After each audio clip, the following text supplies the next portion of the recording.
drink. Man, that was country, and that's the way country still ought to be. It was lived, not taught, it was earned, not bought. Had to put in the work to get to the top, let me tell you. But I think's really gone wrong. These days it's all wannabes singing someone else's songs. Everybody's doing the same damn thing. Where have the rebels gone? 'Cause we don't need another pretty boy singing pretty songs. Fake country boys doing country all wrong. You need another haggard or a Johnny Cash, somebody chewing backer and whipping ass. I need a preacher, I need a savior. How about y'all? Can I get a outlaw?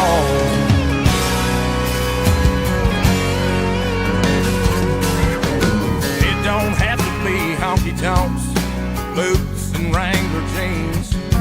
It ain't the banjo or the fiddle, no. It's the words and what they mean. If you're gonna talk the talk, you better walk the walk. And brother, that's the truth. So honestly, what would Waylon do?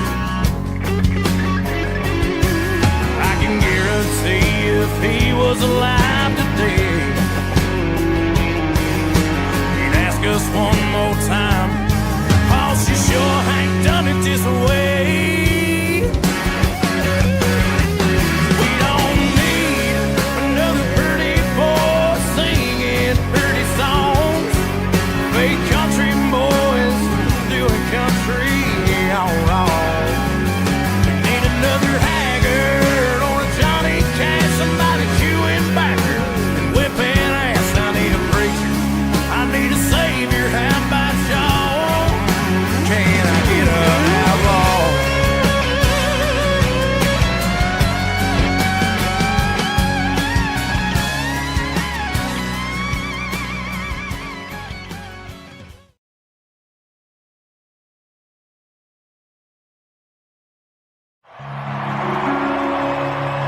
Oh, say, can you see by the dawn's early light what so proudly we hailed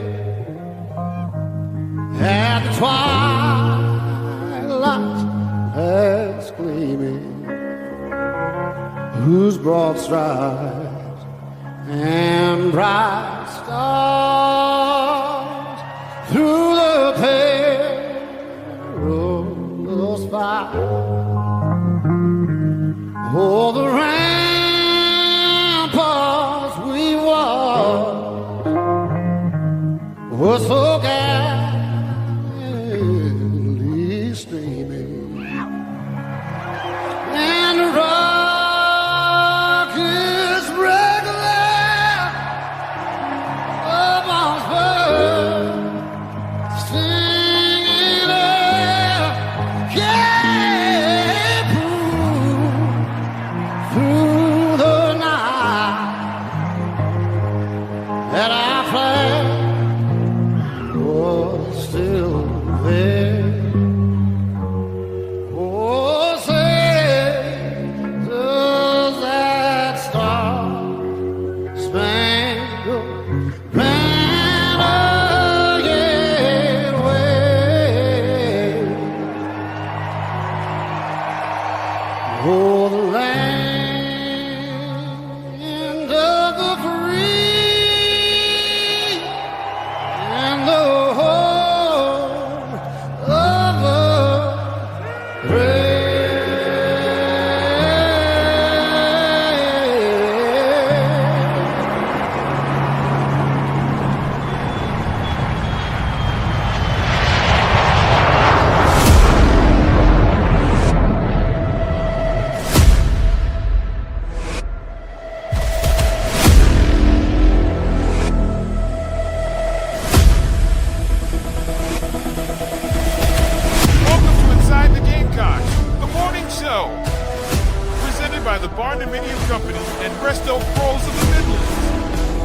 part of the Chief Sports Network. Go Gamecocks! He'll be fire on the mountain.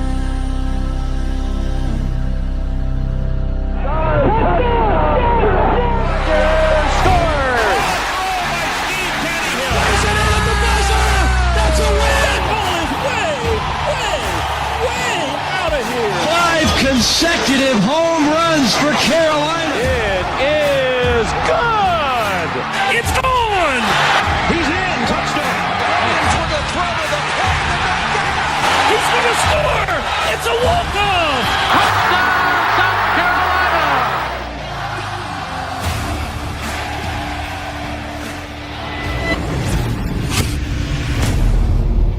All right, greetings and good morning. Welcome aboard and welcome home inside the Gamecocks, the morning show built by the Bartoo Co. and presented by our friends at Resto Pros, who are always there when you need them. Resto Pros of the Midlands, Resto Pros Midlands SC.com. The Barn Dominium Co. can build your dream home right here in the Carolinas. Head to the barndoco.com and build that dream home today, Mad Dog. Build it today. Build it today. Good news. Hey, good news. You ready? Yeah. All right. I was outside this morning taking my kids to the bus stop, walking my dog, and I felt that little thing in the sky they call the sun, and you could feel heat. Nice. So then I decided, well, let me take a look at the weather for today. 70. Oh, that is good. 70. Yeah. Nice to see that again. It's, I feel like this, are you like me? Would you rather the cold be in December around Christmas? I don't mind the January cold, but by February, I'm ready to start pushing it out. Yeah. I mean, it would be nice if it were very cold on Christmas and, it's very seasonal, right? But, I don't know. Hard to say.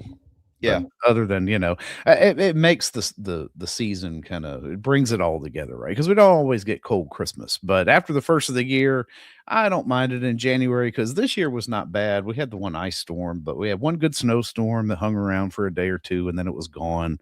I like that once a year. Nothing too crazy. But then after that has been accomplished, I'm ready for it to blow out and get a little warmer. Get outside and do stuff. Yeah, I'm with you. Give me that. Well, especially for baseball. Right. I equate every season from a weather standpoint to the sports calendar. Yes. I literally do. I mean, I feel like when we get into October, we should have cooler days and brisk nights. Right. November should be chilly. December should be cold. January should be cold. And then February, it's like, hey man, we're about to throw first pitch, so let's crank it up a little bit here. Let's get it moving. And so we're getting there, and it looks like Friday in Columbia is going to be around 58 but sunny. I can deal with that for opening day. I've had way worse. Yes. Like last year was right there. So, and like last week for softball opening day was awful. I mean, it looked brutal. It was cold, man. It was cold. So anyways, that's the good news. Bad news is we had a late cancellation from Preston Thorne.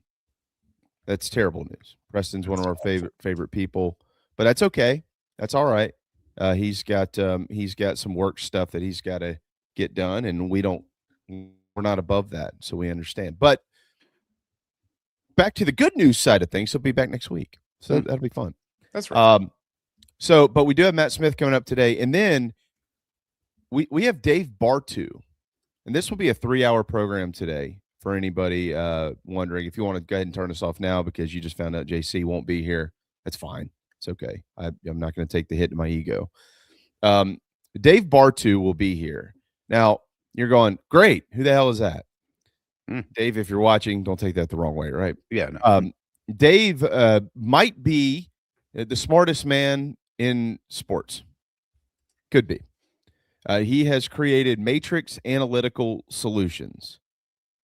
And so the conversations that we have around the calendar year round that refer to analytics and data and what goes on the board with these prospects, what are they looking at? How do you pair that with the eyeball test? You know, this kid looks like a really good player. Right. Let me see his numbers. This is that dude. That dude is here. I don't even know how to. I understand analytics. I don't think I would like to coach today because I was so. I need to really get to know my players so I know who can do what in what situation. It was just all about feel, right? And but now they go through all these charts in baseball and in football. They go through all these charts and they look at all this stuff, and that's how they come to some of these conclusions. I do think there's a balance. I'm going to ask him about that. But he's come up with this thing. So I'm just going to ask him simple questions like, what is this? Who uses this? Division D1 approved. Does South Carolina use this? How do you know? Well, give me an example. I mean, who is a case study, right, Phil? Is it Nick Harbor? I don't know. Yeah, where can the benefit be found in all the numbers, especially, I mean, because we think baseball, analytical sport, right? Diamond sports. The most analytical sport. Right. I mean, truly. But now it's, making an impact across all athletic platforms. So how does one convert the numbers to production onto a football field? Right. Like, how about this? So Matrix Analytical Solutions. So they have the coach rating index, and I'll let him explain all that. And then they have the combine athleticism testing, or the CAT test. The only NCAA approved data-driven player identification system built to improve efficiency and reduce risk at every level of football. What does that mean? I don't know. CAT is the first and only advanced athleticism-based scouting system with full NCAA compliance approval for all levels of play, proven from the NFL draft process down to youth club programs. CAT provides an objective measurement of total body athleticism that directly correlates to performance and long-term success by merging 30 years of biomechanical data in 20,000 plus athlete combines into a standardized 0 to 100 athleticism index. CAT delivers a simple, repeatable way to identify, evaluate, and project talent. So basically, you get a score. Yeah. And, Mad Dog comes in. He's a 14. Kid's off the radar. JB shows up, 86. All right. We're talking here. That's the difference in athleticism between you and me, in case you were wondering. That's projected. But Oh, yeah, that's all right. Yeah. Mm-hmm. Yeah. So basically, I'm assuming here to simplify this, you're looking at a kid, if his, say, high school subscribes or partners with Matrix Analytical Solutions, and all of their players get a CAT score. When you're recruiting a kid, you can pull his grades, you can pull his criminal record, you can pull his drug record, you can watch his film, you can talk to his coaches, talk to his parents, talk to opposing coaches, talk to his teammates, run the gamut like you normally would, and then say, give me that CAT score. Let me take a look at that CAT score. Yeah. And that's there. I scammed my cat. Said I could play. Yeah. So Billy Bob was ahead of his time. He was a bit of his time. We thought it was all a cat scan, but no, he was actually getting his cat scores. Yeah, he's getting a CAT score. So I mean, I'm so intrigued by this, and the reason that I am is because I have a feeling that within a couple of years that you're going to see these things popping up on player profiles. Like, think about think about on three, how analytical on three is with a lot of their metrics that they so there's, I mean, you've got NIL values and all these other things that they keep throwing out there to complete the process of recruiting, like in their database. You know, so you got all these players, right? And then you got all these things attached to them. You got NIL value and all this other stuff. So think about if in 2 years you look up and you see a 4-star rating for Joe Smith, and you wonder, well, what goes into that 4-star rating? And then you realize that there's a CAT score attached to it. So does that make sense? Yeah. Like, is it almost like a grade? Like, go back to the old school. I don't know if how do they grade now in high school? Is it still 93 is an A? Because when I was in high school, a 90 was an A. But they do a 10-point grading scale in high school, to level the playing field.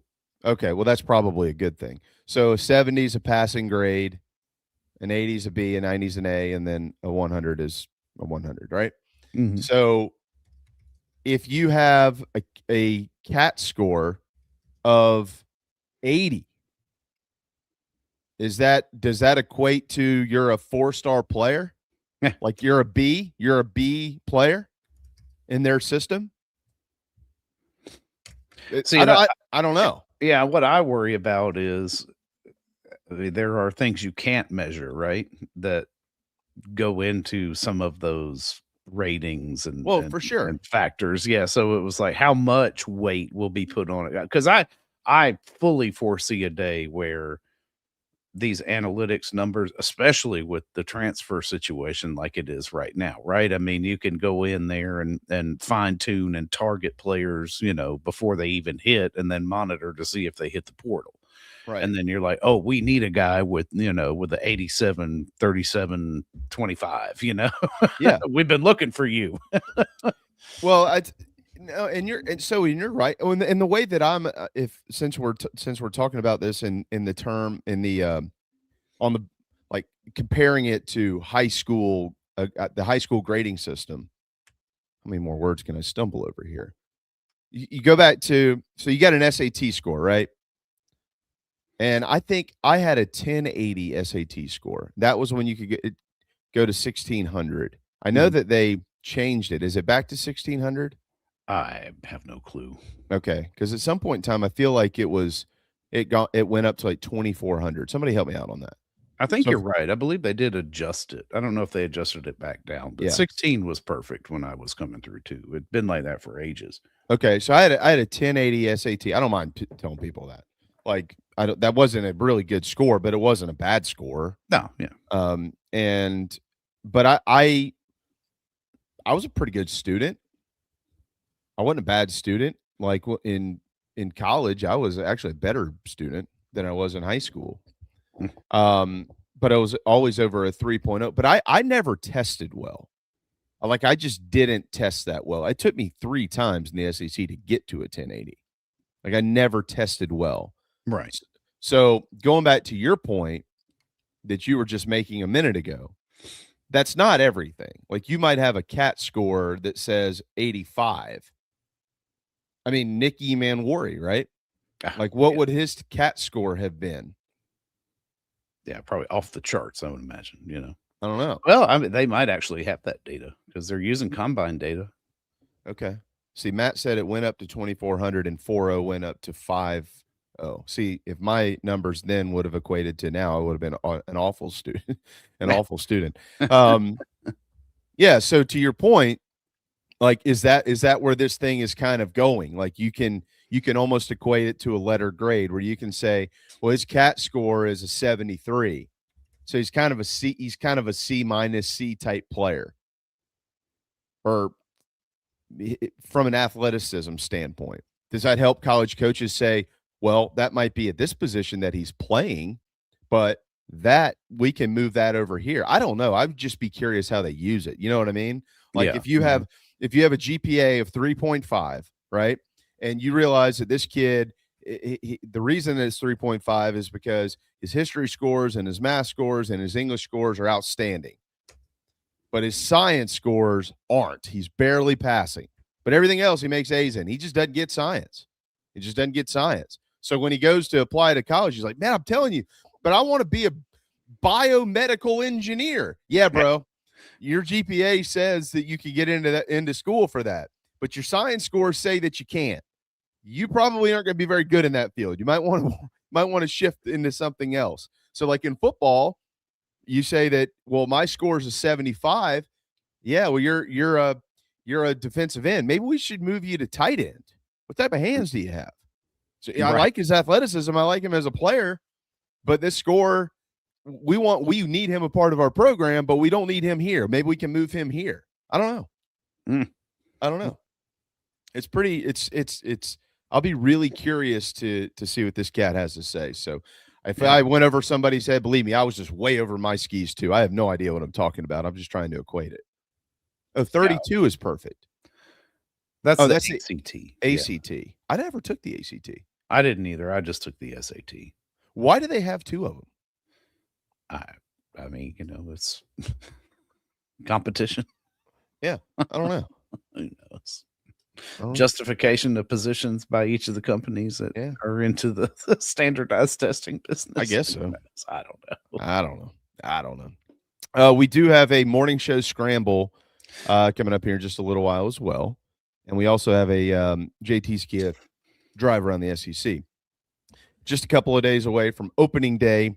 Hopefully, maybe we'll meet some of you at the ballpark. Phil will be joining me in Founders Park on Friday as well. Now, on the news of football, this was not at the top of my agenda, but it caught my attention this morning. Adam Rittenberg wrote an article for ESPN, Phil. And so as soon as I saw the headline, I wanted to read it because I thought, well, let me see what they have to say about South Carolina. Because the headline reads, tracking all notable coordinator changes at Power 4 programs. All right. So I clicked on that. And, I naturally, the first sentence of let me read you the first paragraph. College football's coordinator carousel is often about the next big thing, the name you don't know yet, but soon it will soon enough. The most recent hiring cycle, though, will be defined by familiar names in familiar places. Oh, okay. All right. The first sentence of the second paragraph. Chad Morris is back as offensive coordinator at Clemson, where he helped engineer the program's rise along Dabo Swinney from 2011 to 2014. It's been 12 years. All right. Will Muschamp is back as defensive coordinator at Texas, where he accelerated his Coach Boom reputation and spent 2009 and 2010 as head coach in waiting behind Mac Brown. Gary Patterson has not worked at Southern Cal before, but his arrival as defensive coordinator, a role he hasn't held since 2000, under a coach he knows well, Lincoln Riley, qualifies as one of the splashiest moves of the winter. The most familiar name in a familiar place is Brent Pry, whom Virginia Tech hired as defensive coordinator after firing him. All right. Got all that? Okay, so on and so forth. So they go down, and then here's the final sentence. Here's a look at the key coordinator moves made in each Power 4 conference and how they could impact the 2026 season. Here's a look, Phil, at the key coordinator moves made in each Power 4 conference and how they could impact the 2026 season. All right, there's Big Ten, which, by the way, this flew under our radar here. I know some people, maybe many of you know about it. I knew about it, but we never talked about it. You know who the OC is at Northwestern? Not to embarrass you and put you on the spot here. No, it is Chip Kelly. It is Chip Kelly in college. Yeah, he's just back and forth and back and forth. Yeah. So we'll see. They might have rented him for a year. He'll be in a new ballpark. JC can go watch him if he wants. So you got some Big Ten stuff in there, and then you come down, and the next group is the SEC. The most interesting hire they have is Tennessee defensive coordinator Jim Knowles. All right, fair enough. And they got a whole write-up there on Jim Knowles and how he left Ohio State for Penn State. Now, of course, he's left Penn State, and he's down at Tennessee, and Chaz Coleman's there, yada, yada, yada. Okay. Name on the rise, Ole Miss offensive coordinator John David Baker. He's replacing Charlie Weiss Jr., as we know. So they talk about the fact that him and quarterback Caton Hauser, helped ECU and they went to 19th in the country in passing offense, 24th in the country in scoring offense, so on and so forth. Kawan Lacey's back. Trinidad Chambliss is back if he is allowed to return. Deuce Alexander, et cetera, et cetera. Key retentions here. Auburn defensive coordinator DJ Durkin and LSU defensive coordinator Blake Baker. I don't need to read into any of that. Blast from the past. Already mentioned it. They've got Texas defensive coordinator Will Muschamp. These are just the coordinators of interest per ESPN out of the SEC. New ones or notable ones. Joining new coaches. LSU offensive coordinator Charlie Weiss Jr. and Florida offensive coordinator Buster Faulkner. Don't really need to get into that, do I? Yeah. Promotions of note: Holman Wiggins and Lyle Hemphill at Texas A&M. Interesting, by the way, something else we haven't talked about around here. A&M went, started the year 11-0. Wiggins was the team's co-offensive coordinator the last couple of years with Colin Klein. Okay, but Colin left, and so he's just the OC now. Jay Bateman was the defensive coordinator, right? Jay Bateman's gone, and then here comes Lyle Hemphill. So A&M, one of the top programs in the country this year, they promote from within, the Dabo Swinney model, if you will, at right. Clemson. We'll see what happens there. That's it. That's it. That's it. No mention of Kendall Briles at South Carolina, which I found beyond fascinating. Okay, and I understand that the University of South Carolina's football program, first of all, was terrible in 2025 for the most part at 4-8. I understand that, I don't know, maybe they don't have a lot of faith in Shane Beamer. Okay, that's fine. But Kendall Briles is going to be working with Lenora Sellers, who these same people were hyping as a Heisman candidate this past year. Right. In a system, and I'm projecting here, we're all projecting. We're not necessarily expecting it or slamming our fist on the table and demanding that this will be the truth. But we are projecting that the Kendall Briles offense and the Lenora Sellers style of play are a pretty good fit. That's why he's here. This is what he should have been playing in. Nothing? Not a mention? Like, not a footnote? Hey, by the way, keep an eye on? No. Nothing. Yeah. Nothing to be said. I thought it was a little weird just because of the combination. Like, I could see overlooking one or the other, right? But the combination of the two, coordinator and quarterback, seems to me as if it would be worth at least a sentence or two. Well, what are you saying without saying anything? I mean, or did they just run out of room? Because I don't believe that. Yeah, I mean, these articles get long and in the weeds. I mean, you could have done another 2-3 paragraphs for each conference and nobody would have batted an eye. Yeah. Yeah. So, yeah, maybe he wanted to only hit the highlights and was up against a deadline. I mean, if you go and you look at the different sections or how they broke the column up, as I pointed out, name on the rise, key retentions, notables, joining new coaches, blast from the past, promotion of note. Blast from the past would probably be where Kendall Briles falls here. He was at Arkansas. I was thinking like that would be kind of the category he would fit in, and maybe Muschamp just happened to supplant him because of the richer story there. Yeah. Yeah. Well, I don't know. I maybe I'm reading too much into it, but I haven't seen every article either, but I'm not sure that I've seen a column that talks about new coordinators in the SEC that didn't at least mention Kendall Briles being at South Carolina. Like, yeah. I don't, if I asked you today, and I know that you probably don't, Phil, off the top of your head, don't know every coordinator, or definitely every new coordinator, can't rattle them all off. I can't either without cheating. But it doesn't even have to be in the SEC. It can be elsewhere. Name as it looks on paper in late winter, we're not to spring yet because of that dumbass groundhog. Okay, but this time of year, February, name what seemingly looks like a better fit. Again, they haven't played the games. I don't know. It might end up being a terrible fit. I'm not saying that. Right. But that's the point of these columns. Like, they don't know either. You're right. Nobody knows. So, but name what seems to be a better quarterback, offensive coordinator fit than Kendall Briles and Lenora Sellers. I mean, I can throw Trinidad Chambliss out there with John David Baker, who has nowhere near the resume of Kendall Briles, and we don't even know if Chambliss is going to be eligible to play football for Ole Miss next year. So who's a better fit on paper, a coordinator who is just arriving at a school, than those two? There might be a couple. I'm not saying that there isn't. I'm not saying that they are absolutely the best one. That's not what I'm saying. But how many can you name that are better? Right. From an offensive standpoint, I don't think you could, at least from a potential, right? From potential. I think Muschamp going back to Texas is extremely intriguing because we know that he can coach defense.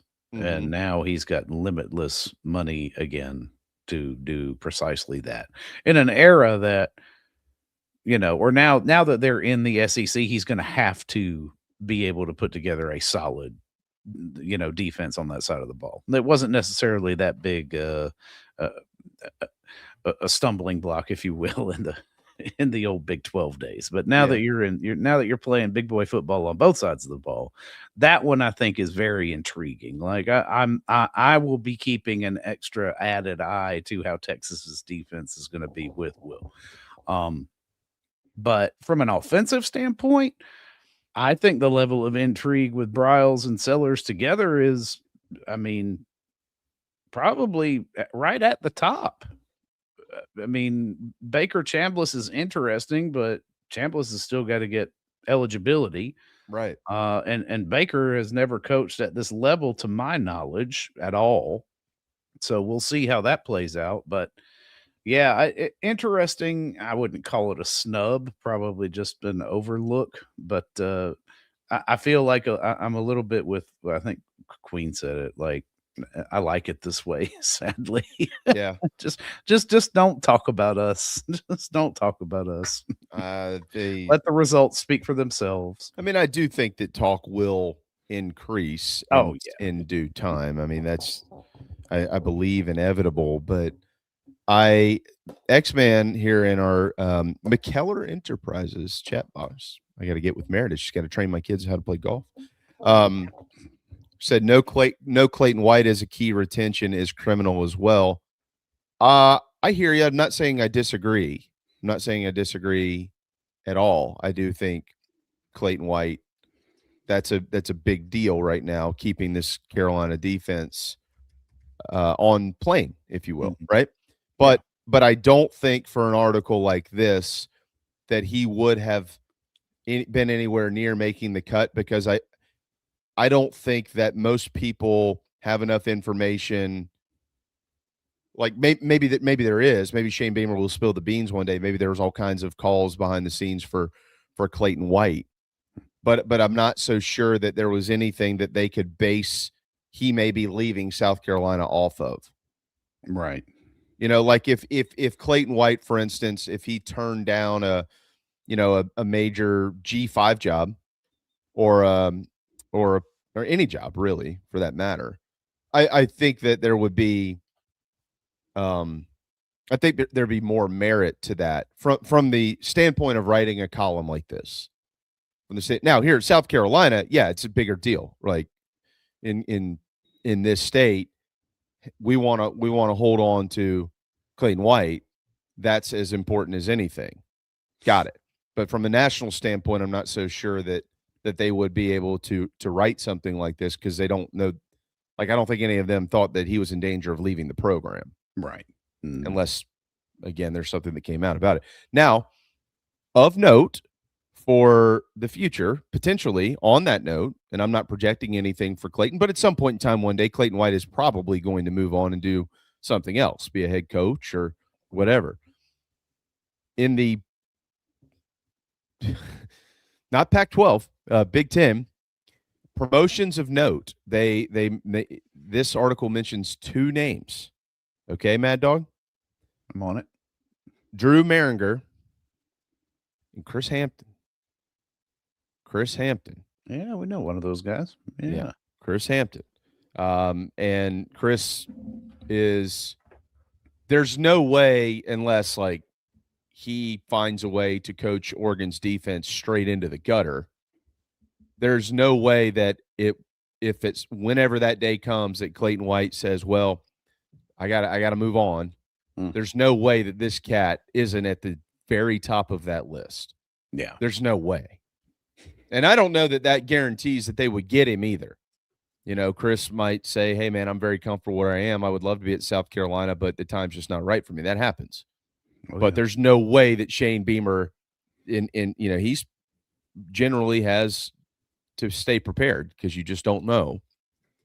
There's no way that that wouldn't be, if not his first call, one of his first 2 calls, 3 calls maybe. Yeah, I mean, anytime you could bring such a high-profile player back home, as a coach, you make that call. Yeah, I mean, if he's good.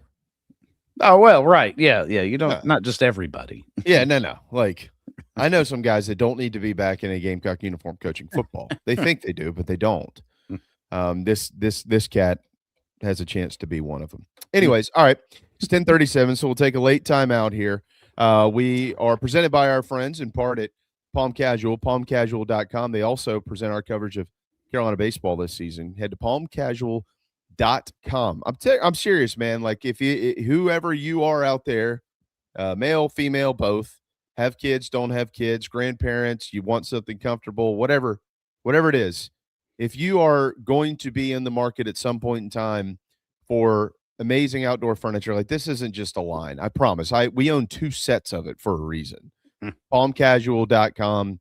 I literally was just out there the other day, Phil. It was right after the snow melted off of it. I guess that was last week. There had been some of that green what do you call it? The word's escaping me. Same. Mildew? Mildew or whatever. You know what I'm saying? Yeah. It turned green in different spots. And I was out there with my bleach squirt bottle. 30 seconds. Have you ever seen that from Make Lowe's? the green go away. Yeah. It's like 30-second outdoors or something like that is what it's called. You just spray it on there. It's gone. So I waited about a minute or 2, and then I rinsed it down with water. And that was all she wrote. Pretty cool stuff.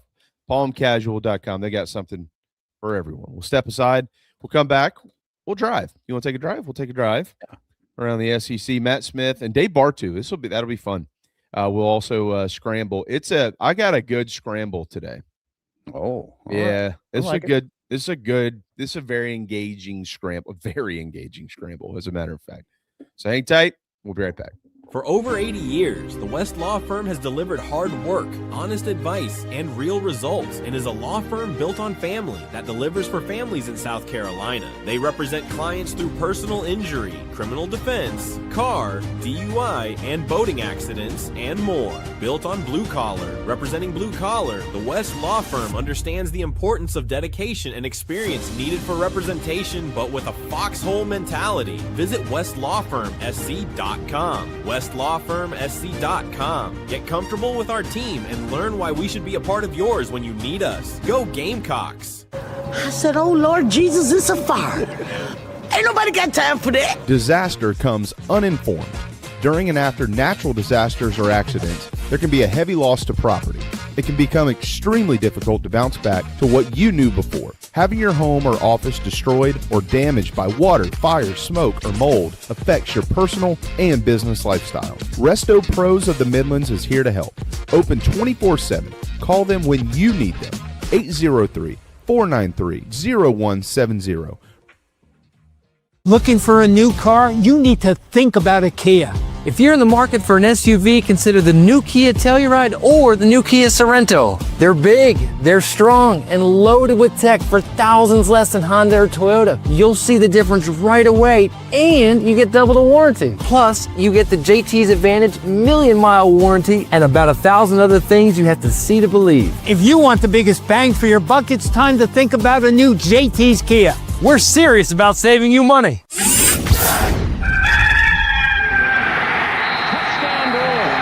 Hey folks, it's Mike Morgan for Ryan Brewer Fence. That's right, you know the former Gamecock legend as a terrific college football player. Well, I know him as that too. I also know him as the guy that runs a great business. Whether you're in the market for a fence, railings, columns, or anything in between, their craftsmanship, their experience and service, second to none. Residential and commercial fencing and railings. Rest assured your job will be done with an unparalleled level of expertise, and it's done on time, and they do it right the first time. Again, you're not going to do any better than Ryan Brewer Fence. The website is ryanbrewer.net. Set up an appointment today. Tell them Mike sent you.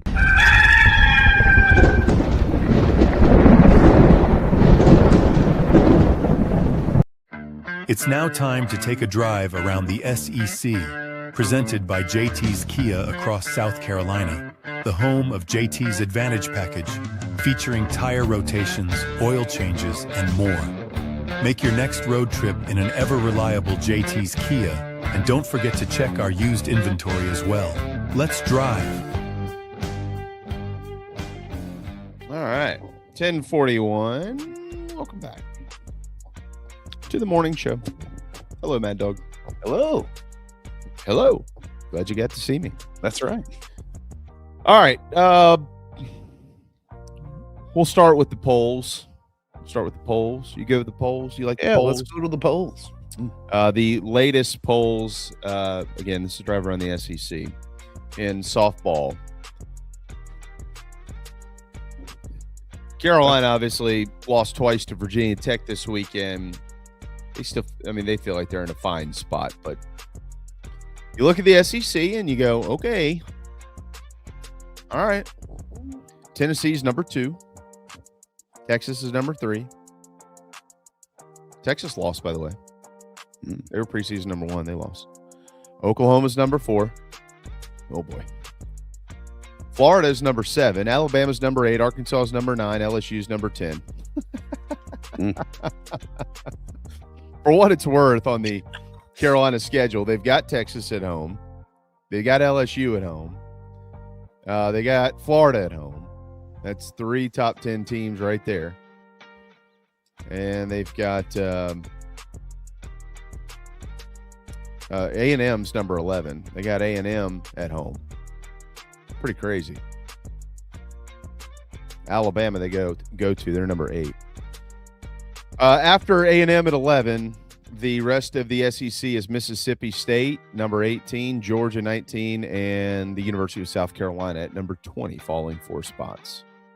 After last weekend's 3-2 record, they'll get a chance to get that ship corrected. 1:30 first pitch against Louisville at Beckham Field. Nice day for it on Sunday. Yeah. You're going to be in town for Carolina baseball. Maybe shoot over and watch them play. About 5 minutes away from the yard. The following weekend, when they go to the Mary Nutter, this is just a side note. Again, I know this is a drive around the SEC, but we're a Carolina program, so we'll equate. They play UCLA out there, who beat them last season in the Supers. UCLA is number 6 in the country right now. They also will take on 13th ranked Nebraska, 14th ranked Oregon, and 24th ranked Washington. All those teams next weekend in California. Bad Dog. Man, that's going to be exciting. Yeah. This team will be battle tested. They even will be before the SEC starts, but then going into the postseason, yeah. And you got to win them. You don't have to win all of them, but you got to win as many as you can, and that's what gave them the boost last year. I mean, clearly their SEC record was good. They were 6-2 in ranked series last year, 6-2. But they that sweep at Duke and Texas Tech, that did it. That got them over the hump. College baseball starts on Friday at the Division I level. The SEC in the top 25 is as follows. LSU at 2, D1 baseball. LSU at 2, Texas at 3, Mississippi State at 4. I was just having a conversation yesterday about Mississippi State with somebody. Because this to me, and I didn't ask Aaron Fitt about it the other day, probably would have been smart, but I was running out of time and didn't have a chance to get to it. So, they let go of Lemo halfway through the season last year, right? They hire Brian O'Connor, who finally decides this is the right time for me to get out of Virginia. So he leaves Charlottesville and heads to Starkville for the best ballpark in the country. They brought in, just like South Carolina, a top 3 portal class. I think Mississippi State might have been number 2, just in front of the Gamecocks. Maybe number 4 by another service, but they were right there with South Carolina. So they replace Lemo with Brian O'Connor, and they bring in a top 3 or 4 portal class. Now, they finished the year 36-23. It's not like they were bad. They weren't. Right. But is that 4 ranking? And they return a ton of players. But you don't get a top 3 portal ranking without having a lot of players via the portal. Like, it's not like they just signed 7 guys and they're the 7 best players in the country. That's not how it works. Yeah, they have to be size. Yeah, you have to sign a bunch of players. And, of course, they got 2 from South Carolina who are going to be major parts of the pitching rotation. And Tyler Pitzer and Brendan Sweeney. Do you remember last summer when people laughed at me and I kept trying to tell everybody, there's guys that you don't want to lose on this staff. Like, I know y'all are just thinking all these guys suck, let them go on. Those people were not correct. Okay, we kept trying to explain to you, they're going to the SEC and the ACC. These kids aren't as bad as you think they are. And 2 of them are major parts of Mississippi State. So this is the one ranking that I've looked at and thought, I don't know. They might be. But that's the least sure of any of these top 10 SEC teams that I am and many other people are. Yeah. A lot of question marks there. A lot of questions. Yeah. You finish the season unranked, you start the next year number 4. All right. Arkansas is at 7. Auburn is at number 9. What a turnaround they've had this year. Just a couple of years ago, they were about to make a change. I mean, it was coming. Mike Morgan and I have disagreed on that publicly. They were set to make a change. And then they held off, and here they are. Good move. Florida, 13. Tennessee, 14. Georgia, 15. Kentucky, 18. Vanderbilt, 23. Texas A&M, 25. A&M is a job that you'll want to keep an eye on that this year. See if they can't get things turned around. That's it. I think I just rattled off every team in the SEC, but South Carolina and Missouri. Did I miss anybody? Right. I don't think so. Who's not? I guess Ole Miss isn't ranked. No. Georgia is 15. 15, yeah. Who did I not? Oklahoma's not ranked. That's about it. Yeah, I think that's it. 3 SEC teams, right? Let's see. 1. Well, Oklahoma, Missouri, South Carolina, 7, 8, Ole Miss. Yeah, that's it. 10, 11. So 5. Yeah. Well, Missouri. Yeah, that kind of goes without saying. Yeah. Big ruling came down yesterday. Many of you saw it. Charles Bediako, his career at Alabama after 5 games is over.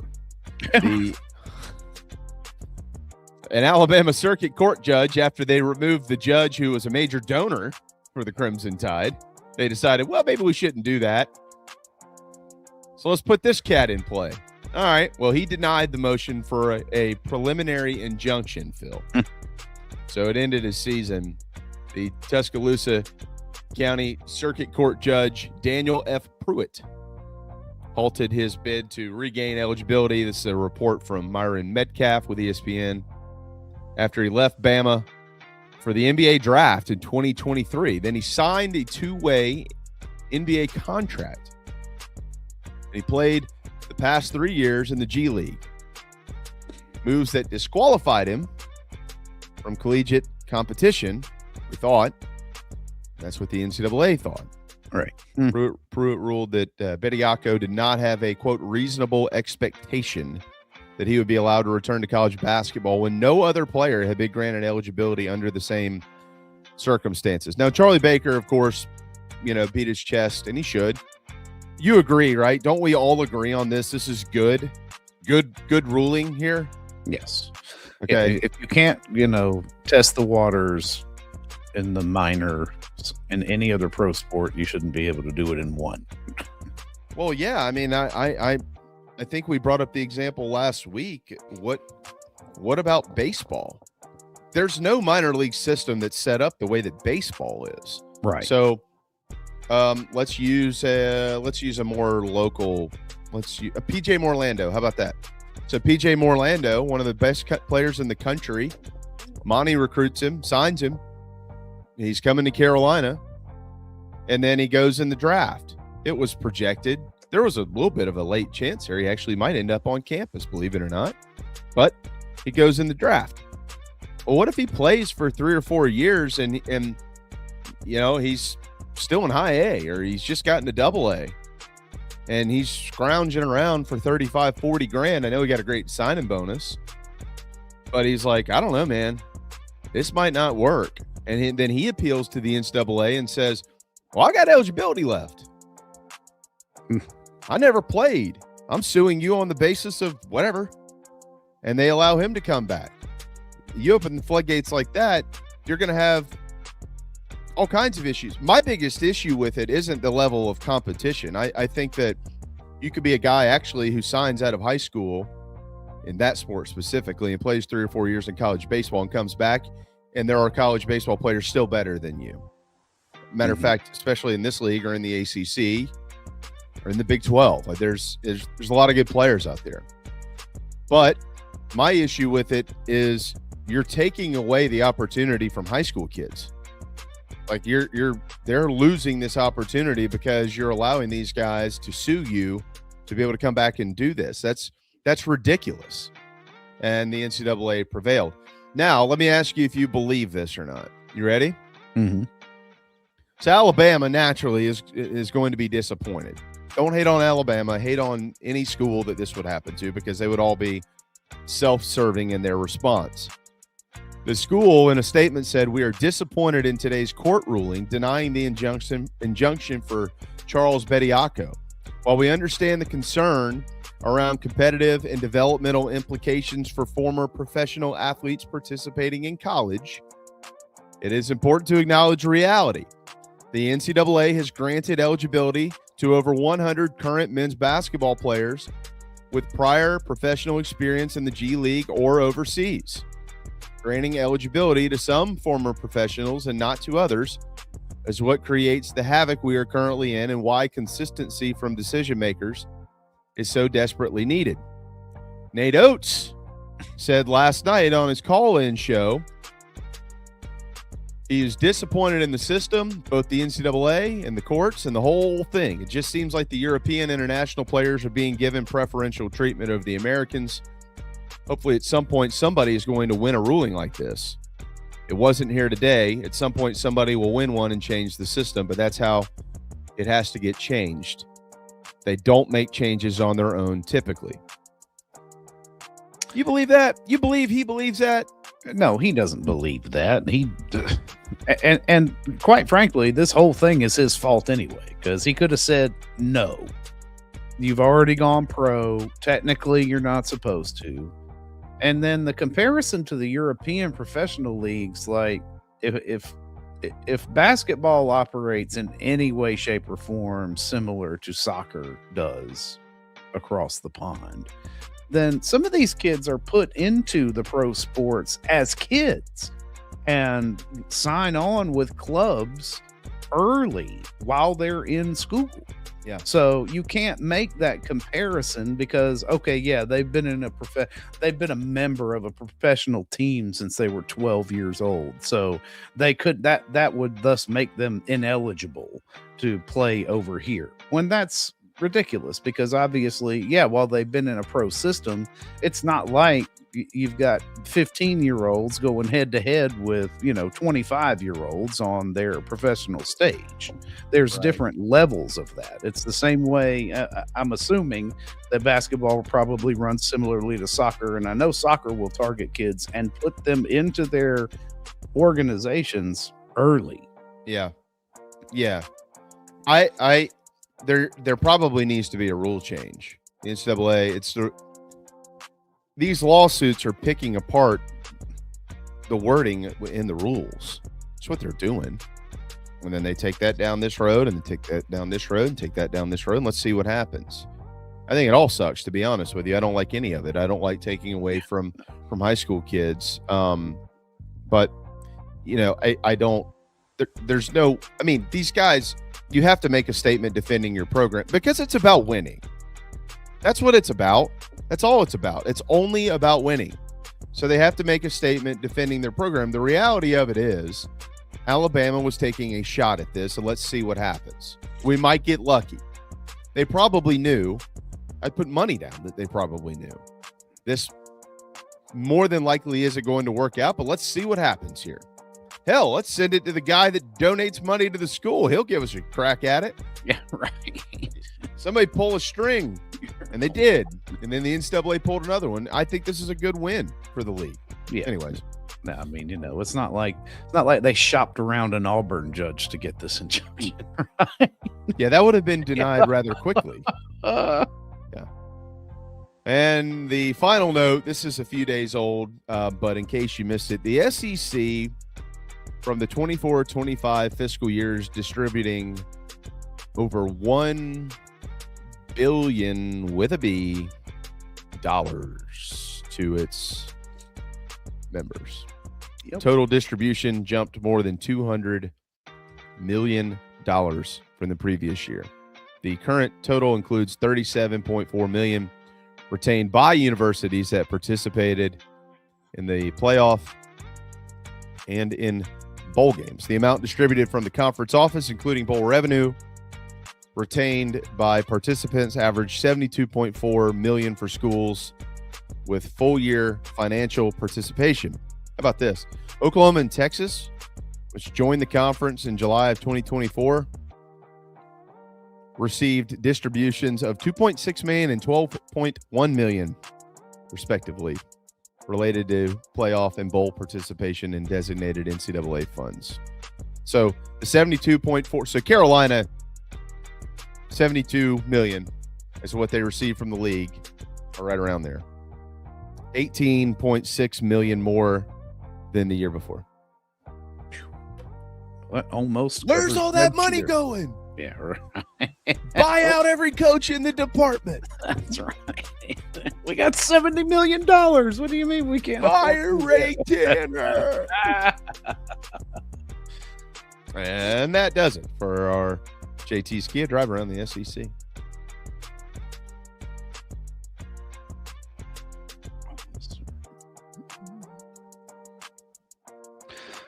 Oh, you all right? I apparently got rid of my clean ending for that. It's all good. And probably because Mike wasn't in today. Who knows? But I'll make the yeah, that's right. We do have end of hour music. That can right, fire. Yeah, I can pull that up now. Yeah. I probably should have just went right to that. Yeah. We're all off today. We're all off. It's never off at Gamecock Traditions. No. If you get, we're coming up on the lunch hour. If you have us on in the background or watching or listening, whatever. But if you're going to be, in the words of Clark Griswold, browsing around. You're going to be browsing around on your phone. Browse Gamecock Traditions. How about their catalog? How about that? 50% off. I think all of the Under Armour gear is now on sale, if I'm not mistaken. All of it. Not all 50%, but it's all on sale. That should be. We got to clear out and make room for the new Nike stuff, right? Nike. Yeah. I've gotten a sneak peek of some of that stuff. Pretty cool. Pretty cool. GamecockTraditions.com. Browse around. Matt Smith's coming up. Dave Bartoo's coming up. We'll be right back.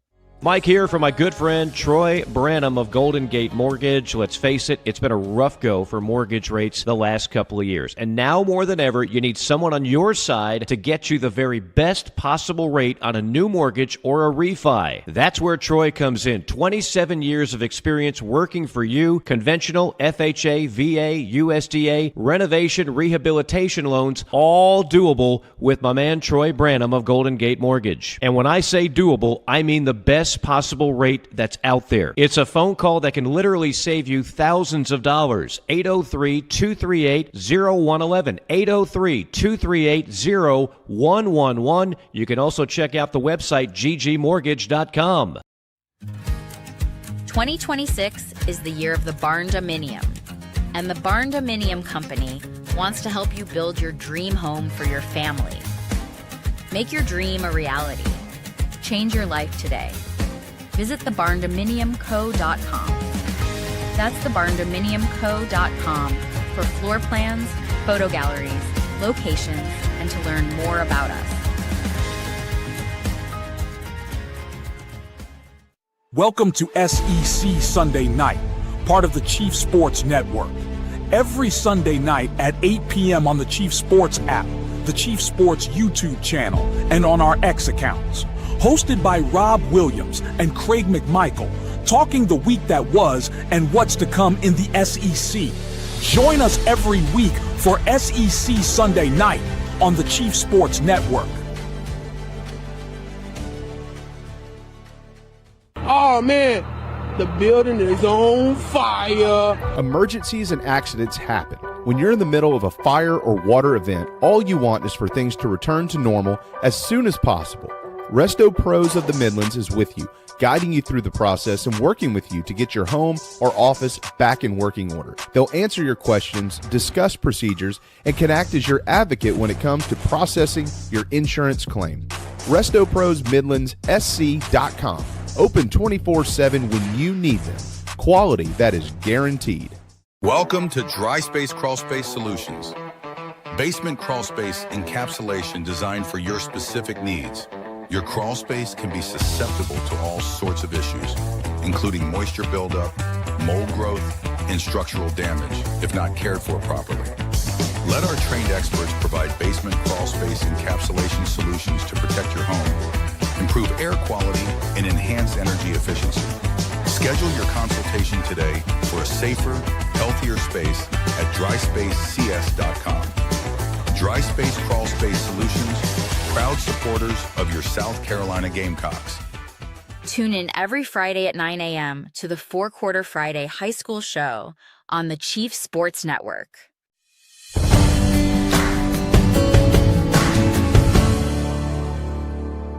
You're tuned into Inside the Gamecocks, the morning show, part of the Chief Sports Network, proudly presented by the West Law Firm and brought to you in partnership with Game Day Nuts, boiled peanuts, no shells.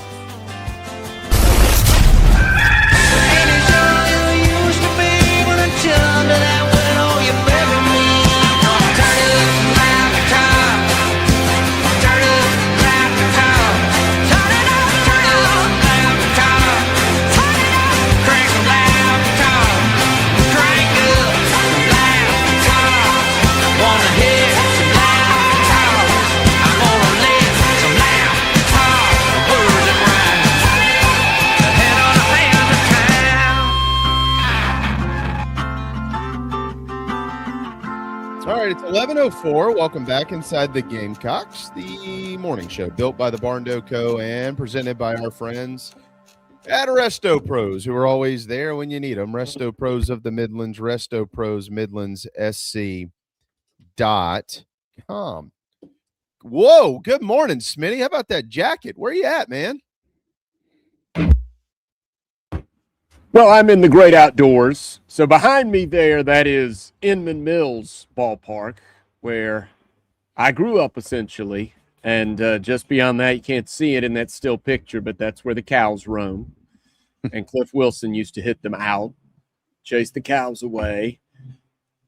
But yeah, I've got a little sunshine on me down here on the coast today. Feeling good. I see that. You are well lit, Smitty. I'll work on that. That's right. Yeah. I look nuclear. Yell out the window there. And I look like the villain Man 4 at this moment. Not much you could do about the sun. You can't hide that. That's right. Kind of is what it is. No, you're fine. You're fine. We can hear you. That's what matters. Yeah, truly. That's the more important part. Yeah. We've all been there where you. I'm in a baseball frame of mind, though. I really am. I'm excited.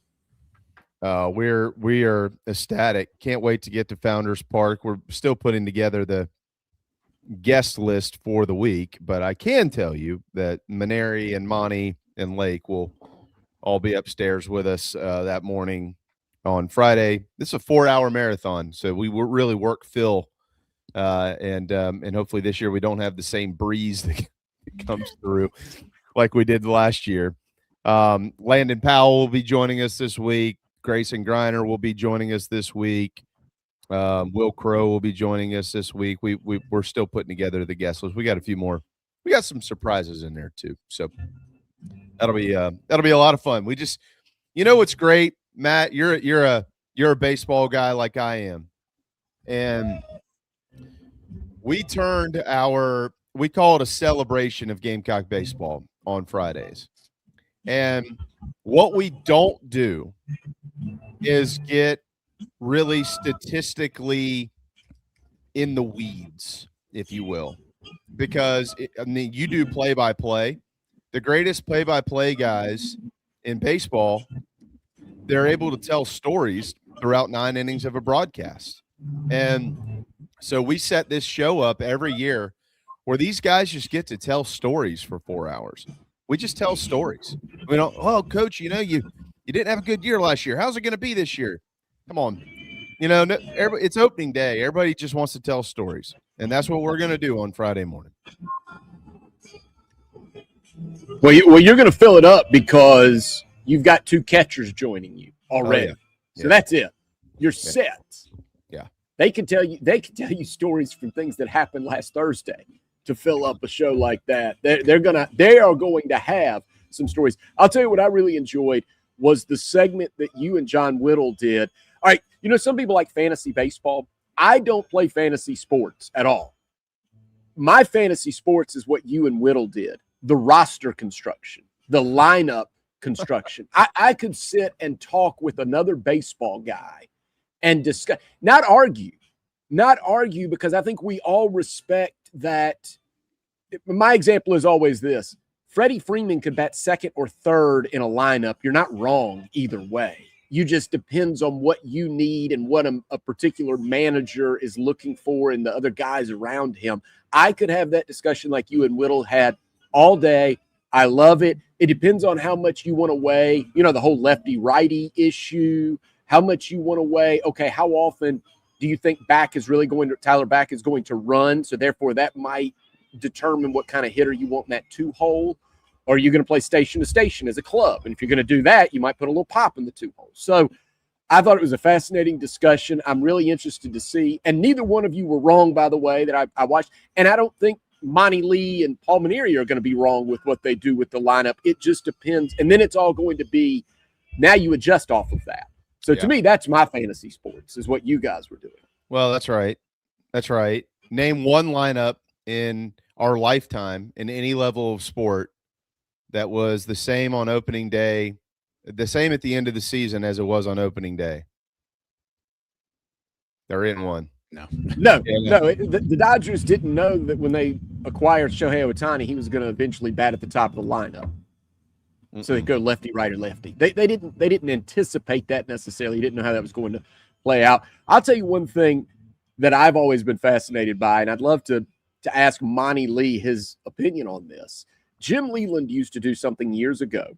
So they had Van Slyke, Bobby Bonilla, Barry Bonds batting together 3, 4, 5. And if he were going to take Bonilla out for a game and just, okay, it's your day off, Bobby. Whoever came in for Bonilla would bat in his spot. Yeah. So that he didn't mess with Van Slyke and Bonds. Right.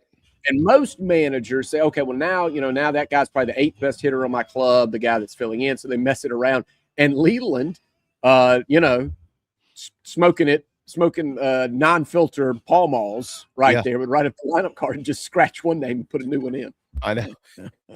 Have y'all seen the video of Jim Leland at spring training, mother effing Barry Bonds up and down? Have y'all seen that? No, but I'd love to. Right.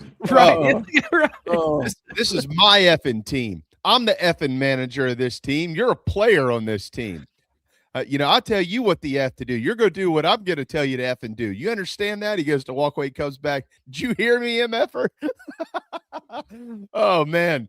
I was like, good luck getting away with that today. You can't do that. My grandfather used to get so irrationally mad at Barry Bonds for what he called hot dogging, right? For just, doing the little, slapping the glove out in the outfield when he's catching fly balls and things like that. And then one in every, 150 plays, something bad would happen because of his lackadaisical play. And he'd be like, see that right there. That's why you can't go around doing this stuff that he does all the time, because it's going to cost. Yeah. Well, so I totally get where Leland's coming from, because my grandfather used to get real mad at him all the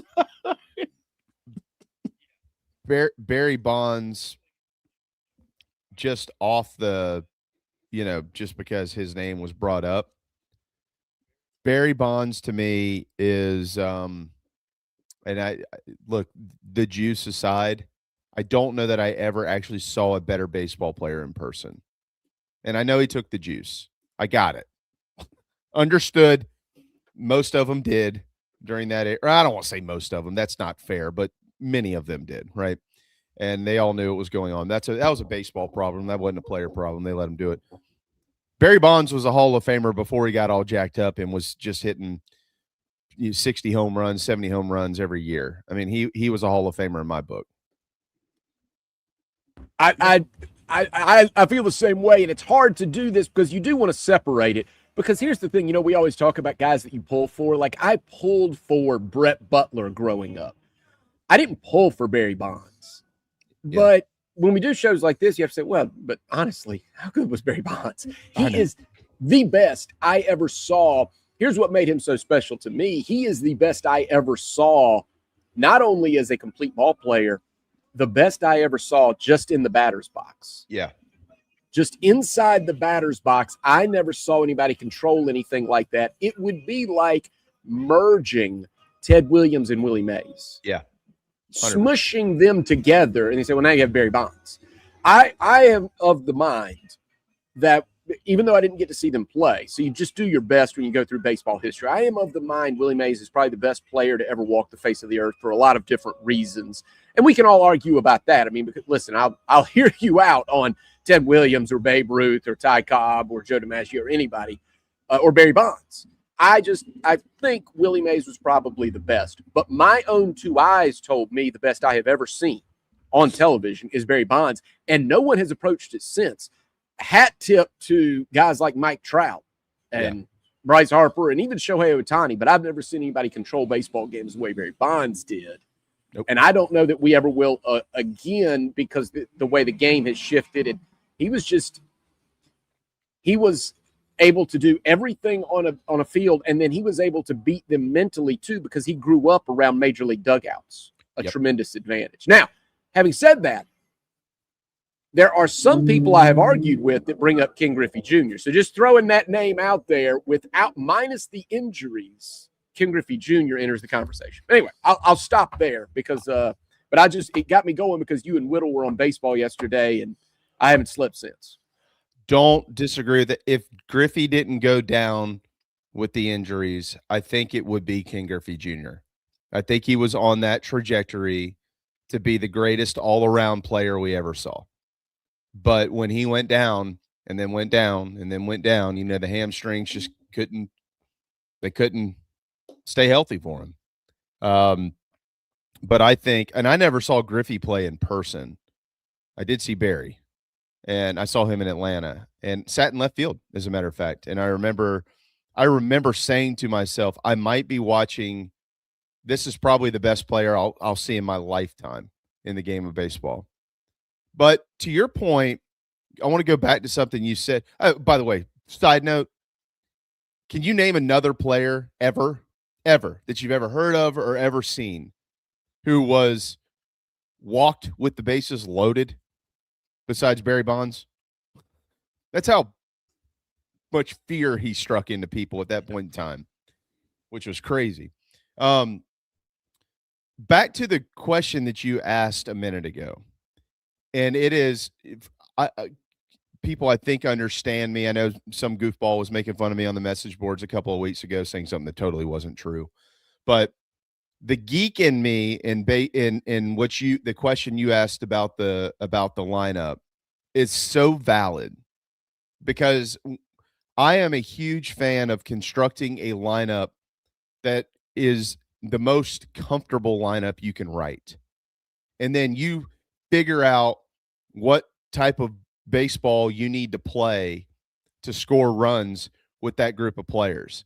And so what I'm saying here is, to your point, Smitty, and I felt like we saw this last year, and it made me uncomfortable, like as a former player. And I'm talking about it, South Carolina. If I'm comfortable in the 2-hole, please leave me there. Please leave me there. If this guy is comfortable, like Talmadge LeCroy, I think John and I agree on this. We probably will see him in the 7-hole to start the season on Saturday.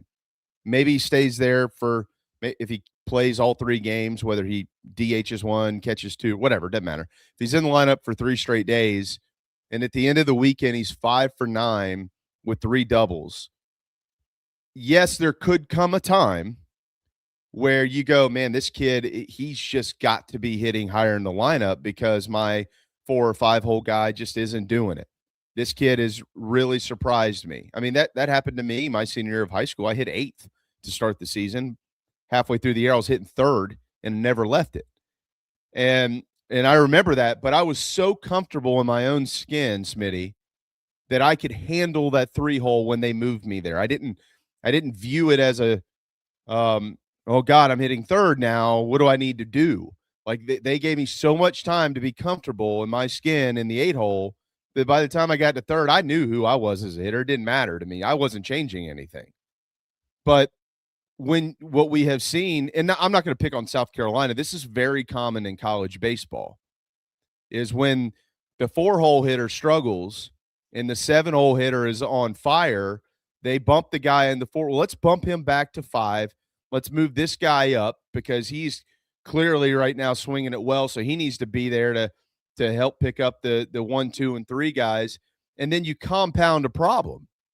Now you've got a guy who was just in a slump, maybe, that is in an uncomfortable spot. You got a guy who was comfortable, who's in an uncomfortable spot, and now you got 2 problems, not 1. So, but what is the solution? I mean, the solution really at the end of the day is understanding your players and being willing to work through the kinks and trying to find ways to get them out of whatever they're in. But it's a lot easier said than done. And so I'm with you there, man. I'm always curious who is comfortable in their skin and what role, and are you willing to leave them there when other parts of the lineup are struggling? That's a question that's hard to answer sometimes. Oh, I think you're right on it, though, because what you don't know, so the board shifts every day because the opposing team is going to look at those same statistics and say, okay, well, they've got a 2-hitter that's starting to hit for some pop. But it may be that same 2-hitter doesn't see the same pitches if all of a sudden he's batting 4th or 5th. Right. Because he may be seeing those pitches based on the base runner ahead of him, the leadoff hitter getting on consistently. It may be because of the left situation that he's sitting in. It may be out of respect for the 3-hole hitter that 2-hole hitter is getting a lot of pitches. Look, I brought up Jim Leland. People may forget this, but Andy Van Slyke batted 3rd, Bonilla 4th, and Barry Bonds 5th, and they won a lot of games that way. Now, everybody in the world would say, well, why isn't Barry Bonds batting 3rd in your lineup? Well, the reason is because they were winning 90 games a year. Right. And he wasn't going to mess with something with a formula that worked, even though Bonds, for a lot of reasons, could have batted third in that lineup clearly, and he ended up going to do that with the Giants. But I would add, one of the things we're going to see when the Gamecocks hit their opening day lineup and that's released is here's the information you and I will never have. What conversations were happening between Monty Lee, Paul Maneri, and the players as well. Because they may have jotted down the same lineup that you and John Whittle did and then adjusted it based on conversations they had with players. Because most of those players probably batted second through fourth in their high school careers or JUCO careers. And now you're asking them, hey, you okay batting eighth? You know, how does that feel to you? Then you'd be batting behind so-and-so, you know, right behind Harmon and right in front of Sutter or whatever the situation is. Are you comfortable with that? And you're going to have all those conversations that may shift your thinking. And people hear that and they say, well, now, wait a minute. A manager is a manager. He writes the lineup. Yes, but he doesn't do it without input from his best players. Yeah. Yeah. Well, that's very true. You know, and like you go back to last year, if you remember Ethan Petrie, gosh, Phil, correct me if I'm wrong here. I feel like we had a moment last year. I think there was a day where they led Petrie off. Yeah. I'm pretty sure there was, you know, and I thought last year, you know, again, to part of this conversation, contrary to popular belief, Petrie's best spot in the lineup was in the 2-hole, not in the 3-hole. For that team. Like, I felt like that's where he was best. You think about some unorthodox things we've seen over the years at Carolina that did, and this is in my mind, this is really good coaching. This is really good coaching because it's not always what you think it's going to be. I'll go back, or let's use the most recent example. Cole Messina was leading off. Y'all remember that? Cole Messina was leading off, a catcher. And I need to call Cole, by the way, and see if we can't get him on Friday. But a catcher ended up leading, and he handled it fine.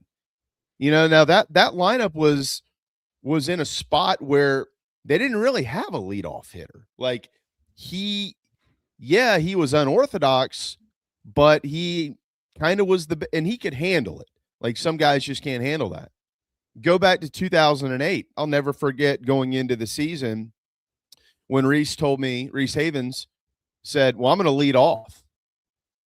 And I was like, okay, sweet. Didn't see that coming. Most of the general public was like, what? Like, this kid's barely hit in the 7, 8, and 9 holes in his freshman and sophomore years. But Coach Tanner was like, nah, dude, I need him to he needs to be in the and Reese he wasn't your typical, I'm going to see 4, 5, 6, 7 pitches in at bat. He was, I'm going to jump on the first one I see. I'm going to freaking hammer it. And he hit 16 home runs in the leadoff spot that year.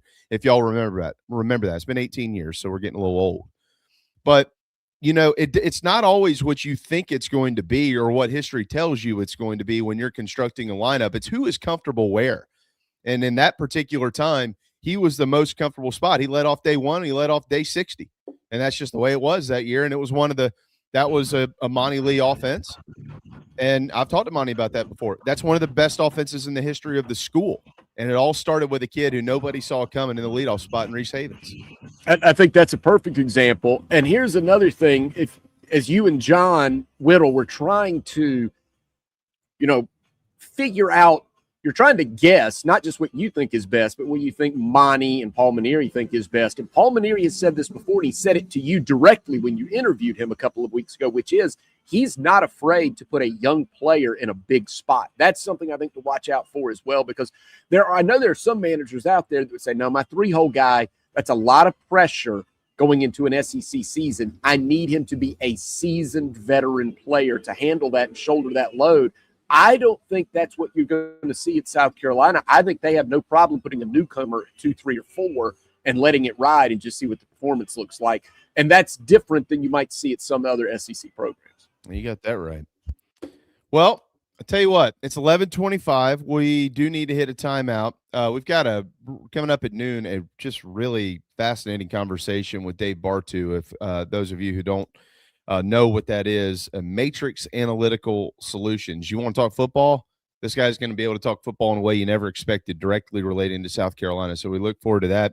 But when we return, so I'm throwing the book at you today, Smitty. Even with the sun in your eyes and you can't see, you're having to fight through the elements. We've got a scramble for you today. We got to scramble.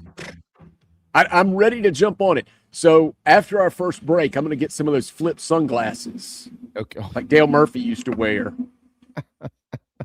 to bring down. I forgot about sunscreen, some eye black. Yeah, I need my eye black today. Yeah, that would. It's funny, by the way, when people wear eye black at night. I'm like, that's just a look. That's a mentality. That's all it is. Well, I've got to have somewhere to write my zip code, right? Or the area code. That's true. That's true. I'm all about the 843, baby. 843. There you go. All right. Well, we'll hit a quick timeout, powered by our dear friends over at Electric Bikes of Charleston, electricbikescharleston.com. Finally, the sun is heating up the earth a little bit here in our neck of the woods. It is that time to be spending time outdoors, electricbikescharleston.com. This is a very engaging morning show scramble today. Very engaging morning show scramble. There will be much disagreement, I would say. So we'll step aside and we'll scramble when we return.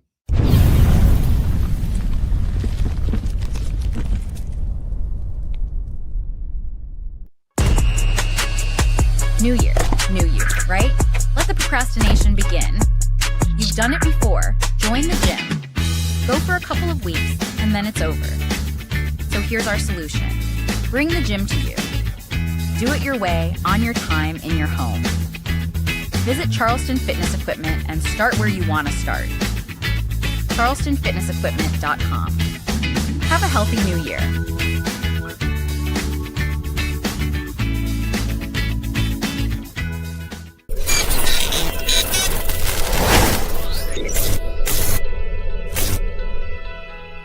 Palm Casual Patio Furniture are proud supporters of our Gamecocks. We have been making and supplying the highest quality outdoor furniture you can find for almost 5 decades. If you use your outdoor space to watch the Gamecocks, make it the best it can be.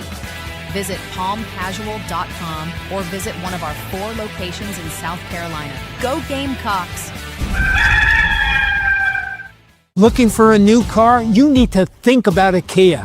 If you're in the market for an SUV, consider the new Kia Telluride or the new Kia Sorento. They're big, they're strong, and loaded with tech for thousands less than Honda or Toyota. You'll see the difference right away, and you get double the warranty. Plus, you get the JT's Advantage 1,000,000-mile warranty and about 1,000 other things you have to see to believe. If you want the biggest bang for your buck, it's time to think about a new JT's Kia. We're serious about saving you money. Today and every day, we celebrate our great state of South Carolina. This week, our hometown highlight takes us to Clarendon County and amazing Manning, South Carolina, the home of the annual Striped Bass Festival at Courthouse Square. We love you, Manning. Hey, Manning, this is Mason West from the West Law Firm. We love helping our friends in Clarendon County, just like we do across the whole state of South Carolina. If you've been injured in a car wreck or hurt on the job, give us a call at West Law Firm, 843-897-7525. Look good, you know it, babe. Look good, and you know it. Sure look good. Look good, and you know it. But you know it. Look good, and you know it. Yeah. Look good, you know it, baby.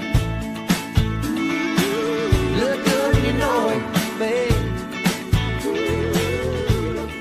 All right. It's 11:30. We're back inside the Gamecocks, the morning show built by the Barndominium Company. Head to the barndoco.com and build your dream home today. That's Smitty. That's Mad Dog. Mad Dog, you get to play today. You get to scramble with us.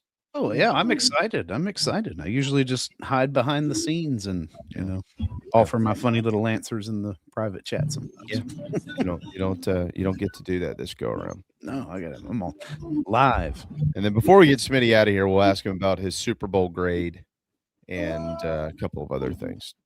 Yeah. All right, you ready? Let's scramble. Let's do it.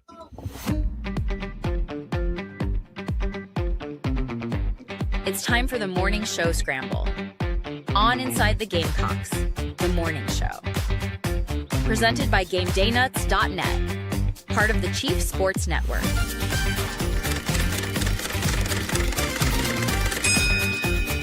All right. I love that little bumper because my kids are in it. I feel like I'm always in a scramble with them. That's a very apt way of putting fatherhood. I feel like I'm just being scrambled. I know. I felt like when I was making that, I was like, I just felt like some photos of my children who are.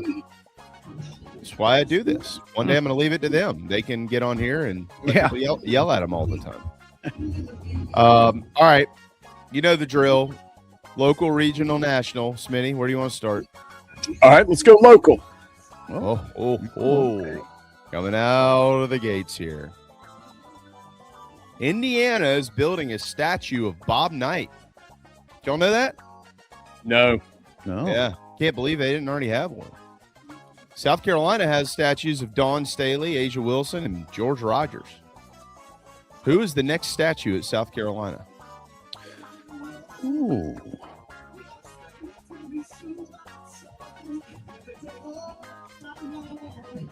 All right, they have George Rogers, Asia Wilson, and Dawn Staley. Yep.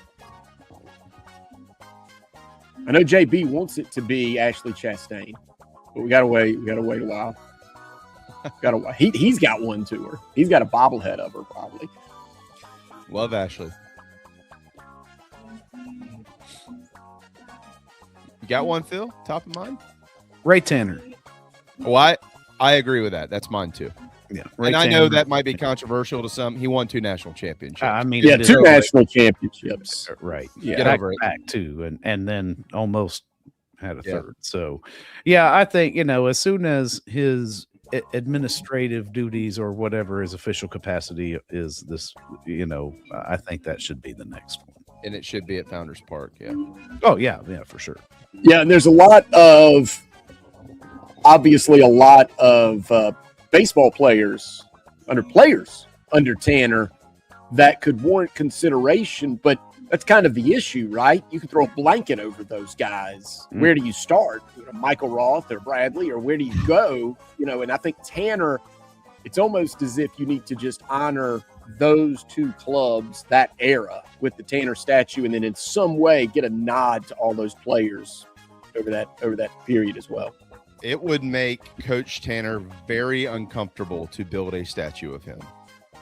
Very uncomfortable. It wouldn't be a very tall statue. It would not? Yeah, you might be able to save a little money. Probably cheaper than Asia's. I mean, last year it made him very uncomfortable when they put his name on the field. I mean, I sat there with him. I remember I asked him, I pointed to it. I said, how does that make you feel? He was like,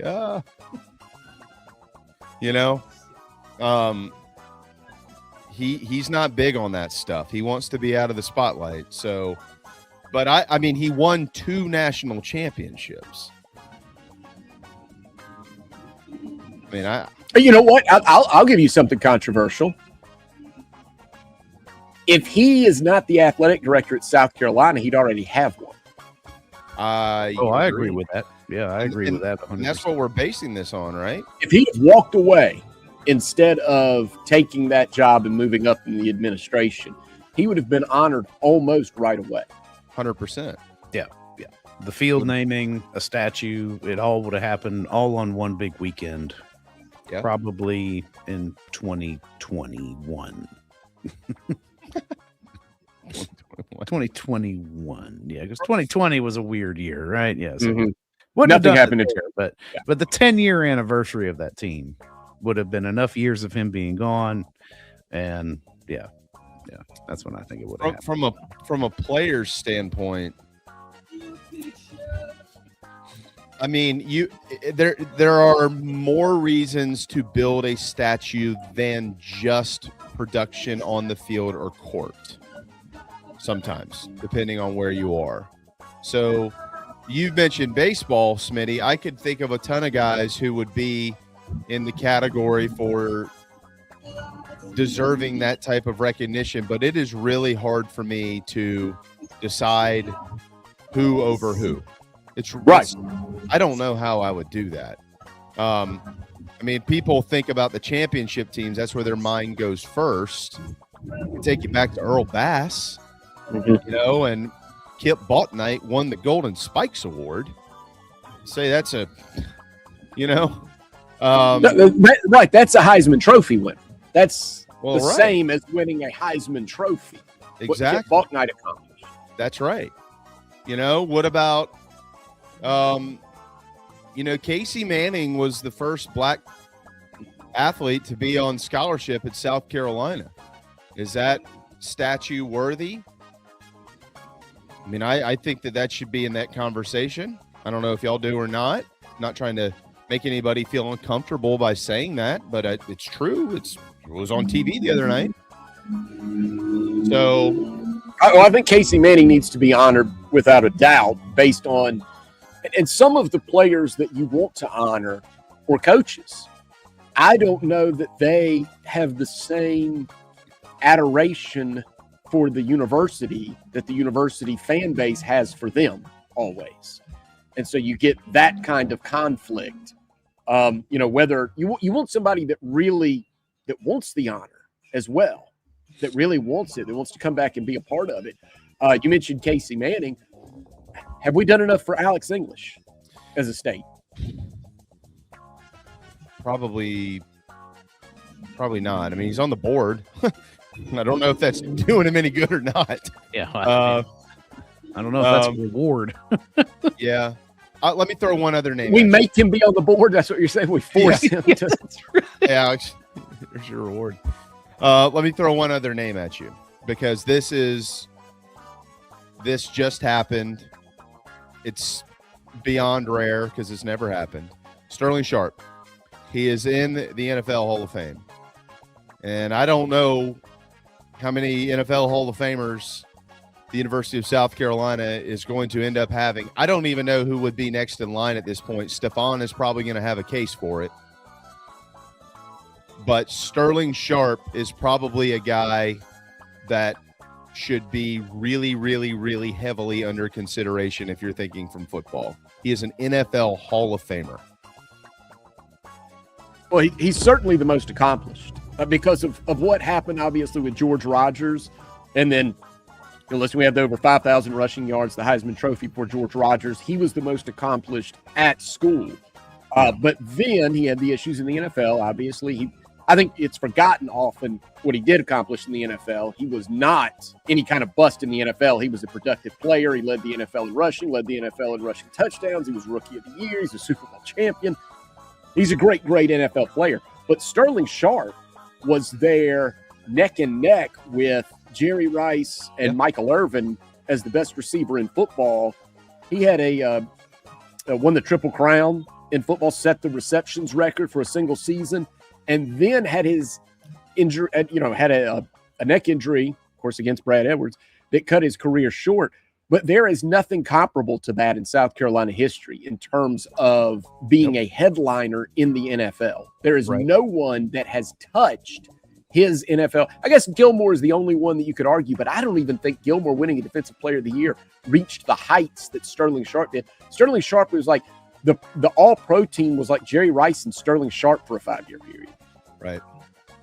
Well, and again, the criteria for having a statue built after you has to be beyond reasonable doubt. So Asia and Dawn speaks for itself. Asia not only was a player of the year, but look, she's the best player in the WNBA. She's the face of the league. Her and Caitlin Clark are, I guess, right? 1A, 1B. Dawn is Dawn. George won the Heisman Trophy. You don't have to necessarily, but I don't think it has to stop there. If you are a Hall of Famer, in a professional sport, I think that should carry significant weight. Yeah, I completely agree because he is, as we said, the most accomplished. Yeah. And he is, in my opinion, he was a no-doubter. I used to have this argument with people that actually would vote, and then it was all about longevity. But go back and look at the list of accomplishments just again from Sterling Sharp, at the NFL level. I think it was a no-doubter. And to put a damper on the conversation, what do you think? Marcus Lattimore was what, 8-10 healthy games in college away from being in this conversation? Like a full season away. Mm-hmm. Like if he'd have played one more healthy season. Yeah. Based on how good the team was, due in large part to his presence. Yep. That's right. Greg said Kip. Yeah, we mentioned Kip. Yeah, we could do this all day. Carolina baseball should have like a. I mentioned this to Coach Tanner before. I said I really wish we would build a place, a section of Founders Park that was a replica, a small replica, more like a zone that's Sarge Fry Field. Like maybe it's I don't know about painted, but you can basically get like a wrap that you put on the wall. See, that was Sarge Fry Field, and within that's like another little plaza, where that just some great memories from there. If you put a statue of a player who was from that era, that goes there, et cetera, et cetera. Like there's so many people in this fan base that have no idea what Sarge Fry Field, like they don't know anything about it. It was the greatest college baseball experience in my mind in the country. I mean, it was amazing. Anyways, all right. Regional or national? All right, let's keep going up the steps. Let's go regional. Okay, I'm going to start with Phil on this. Phil, you got to pick 2 national champions from the SEC. Baseball, softball, men's basketball, women's basketball. 2. I'm going to go with women's basketball and baseball. Women's basketball?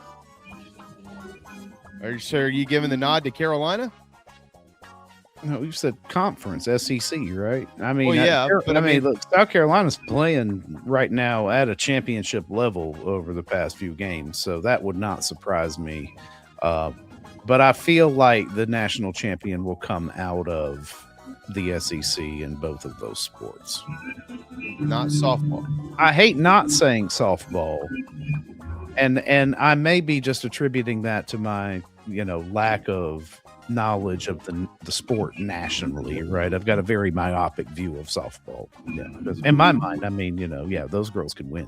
It's just you and your beer league team. That's it. Right. I can't worry about things outside this locker room. That's right. I don't have the bandwidth right now to be able to absorb what's going on the West Coast in softball right now. You'll have to forgive me. Okay. Well, I'll clean it up for you, Phil. I'm going to say softball. All right. But then we're going to have to duplicate. I'm going to go with, and almost tentatively, because I think the rest of the country is catching up, and I'm going to say baseball. Yes. I agree with you. Baseball and softball. There's too many teams. There's just not another league with this many teams that can win it. Yeah. Mm-hmm. Baseball, softball, I'd be stunned if it wasn't out of the SEC. Phil, you're wrong. Matt and I are right. That tracks. Okay. Fair enough. All right, I guess we'll go up the chain to national then. North Dakota State is moving to the Mountain West Conference. Did y'all see that in football? Yep. Wish they wouldn't, but okay. Yep. Moving to the Mountain West Conference in football. They're going to be playing my adopted Wyoming Cowboys. Is there a football program that should move from D1 to the FCS, Matt? 1 or 6? No, is there just one program that should move to the FCS level? Yes, you go back down. Yeah, it should go down. A lot. 1 or so. I get. Sorry. Yeah, I'm saying. Yeah, I think there are several, because I think what we've done, and I think it's even been amplified by the college football playoff, the haves and the have-nots. I think it's a crime that we have so many teams that made the jump for a lot of reasons, for the most part, financial reasons, and now North Dakota State is doing it. I don't want to see it. I know that North Dakota State is better than like 11 or maybe even more than that teams that play at the FBS level. I know that. I know that's a fact. That doesn't mean you have to go anywhere. Why don't you? I'd rather have them stay and continue to play Montana and Montana State and these other great FCS programs. I never liked, I covered the Sun Belt. I never liked Appalachian State and Georgia Southern moving up. I don't like it. I would rather see them go back down. There's a part of me that wishes, I'm not sure how to frame this. I wish Army, Navy, and Air Force played at the FCS level and had a chance to win a national championship. I'd watch that game. Oh, what if Army, Navy were playing for the FCS championship? To me, that's a lot better than them going 9-3 in Conference USA. Wow, I didn't see that coming. That's a great answer. No disrespect to the men of the Naval Academy or West Point or anything like that. No, they can play, but the fact that we're kind of free, we've done everything we can to freeze them out. Done everything we can to freeze them out of putting the spotlight on them. And then we throw them a bone by putting them on national television. Well, if they played in the FCS, I wouldn't even be upset, not to take over this segment, but having almost like a third, like almost a purgatory between the highest level and FCS, just a middle level where these teams could put, I don't know, where James Madison and Navy could play each other for a national title in some sort of tournament that was outside of the largest college football playoff with those major payouts. Because the longer this goes on, the more I see the Big Ten and the SEC power brokers are going to try to freeze those clubs out. Well, that would just be a breakaway from the G5. The G5 would just be it. Kind of like. Yeah, that's why I support a G5 playoff than their own championship, because I think it would draw immense interest beyond bowl season and the, token gift that they get into the college football playoff. Right. Yeah. Mm-hmm. And Phil, I think you just made a great point. That interim period, right? We have that dead period now where we're all watching like the NFL again, and then they say, "Oh, and reminder, college football playoffs are coming back in 3.5 weeks." Right. Yeah. Let's fill that with college football. Hey, FYI, I don't know if y'all. Side note, just thinking about the calendar. Do y'all realize what weekend the Super Bowl is on next year? I saw this Valentine's Day. You know what? It's at Monday is President's Day. President's Day, so we actually get the day off. We didn't have the day off, but maybe we'll take it. Yeah. But a national holiday. A lot of people will be off that day, so we'll be able to actually have a true crazy Super Bowl party if that's what they want. Yeah, I'm past that now. Yeah. Whoa, what's going on over here? What just happened here? What do you mean? Did you lose something? No. The chat box. Oh, what just happened here? Oh, Stephen is very upset about Diamond Sports already. Well, let's clean that up here. My team that I'd like to see move to the FCS level is Clemson. Don't you do it. Don't you let that. Somebody's clipping that right now. Quality competition. I knew I hated that guy. I'm still going to kill him. That's right. Yeah, I still want to tell me what. I want to kill him even more. I would go with UMass. It's just a disaster up there. Ugh. UMass had no chance of competing in the FCS level. No. That's a D3 program.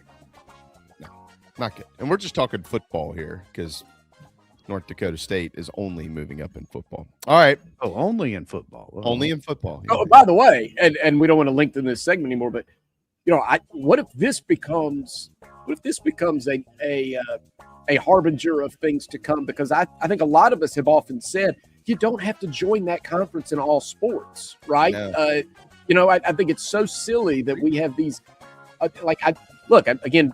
My reference point, the Sun Belt. Why is Texas State and Coastal Carolina playing each other in women's basketball? Why is everybody on a flight to do that? You don't have to join across all sports. And I think this could be a harbinger of things to come as it becomes more and more costly to fly all these teams. Well, I mean, it's why South Carolina is in the Sun Belt in soccer, to keep it regionalized.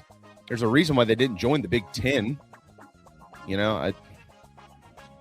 Which, by the way, the Sun Belt's a good soccer league. It is. Okay. I don't have any more regionals. I only asked one regional today. So local or national? Let's go local. All right, here you go. Smitty, we'll start with you. Where does South Carolina currently rank in the college baseball pecking order in the state of South Carolina? Oh.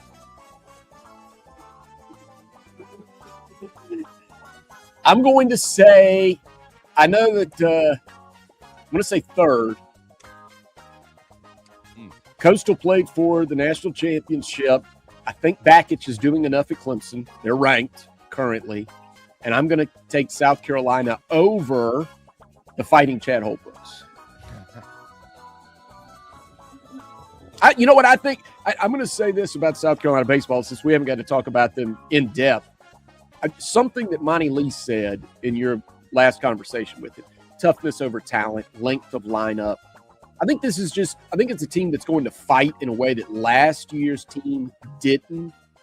And I'm not going to say that they finished like in the top half of the SEC or anything like that, but I think people will be pleasantly surprised with the way this lineup this year because of the JUCO bats and some of the other additions. I think the lineup will succeed. Now, pitching, can they beat anybody on a Friday night? Those questions, I don't know. But I think they will fight. And I liked Monty Lee's answer and layout of how he and Paul Maneri are looking at this lineup. I think there's more bats this year. I'm going to give you I don't know if this is controversial. I guess it is controversial. That's the point of this segment sometimes. Numero uno. Oh, what a homer. This guy's such a homer. That's fine. Here's why. Because I have the ultimate respect for college baseball in this state. Like what Schnall and these guys have done up there at Coastal, it's awesome. You know what Coach Gilmore did at Coastal? Awesome. Like, I love all of that in the state of South Carolina. It's up to the University of South Carolina to meet their own standards, not up to these other guys to be losers. I don't want to see them being losers. But, I want Coastal to win. I want Coach Holbrook and the Cougs to win, or whoever coaches College Charleston at any point in time. But nationally, when you bring up college baseball in this state, the first question is, how's South Carolina going to be? That's always the question every time.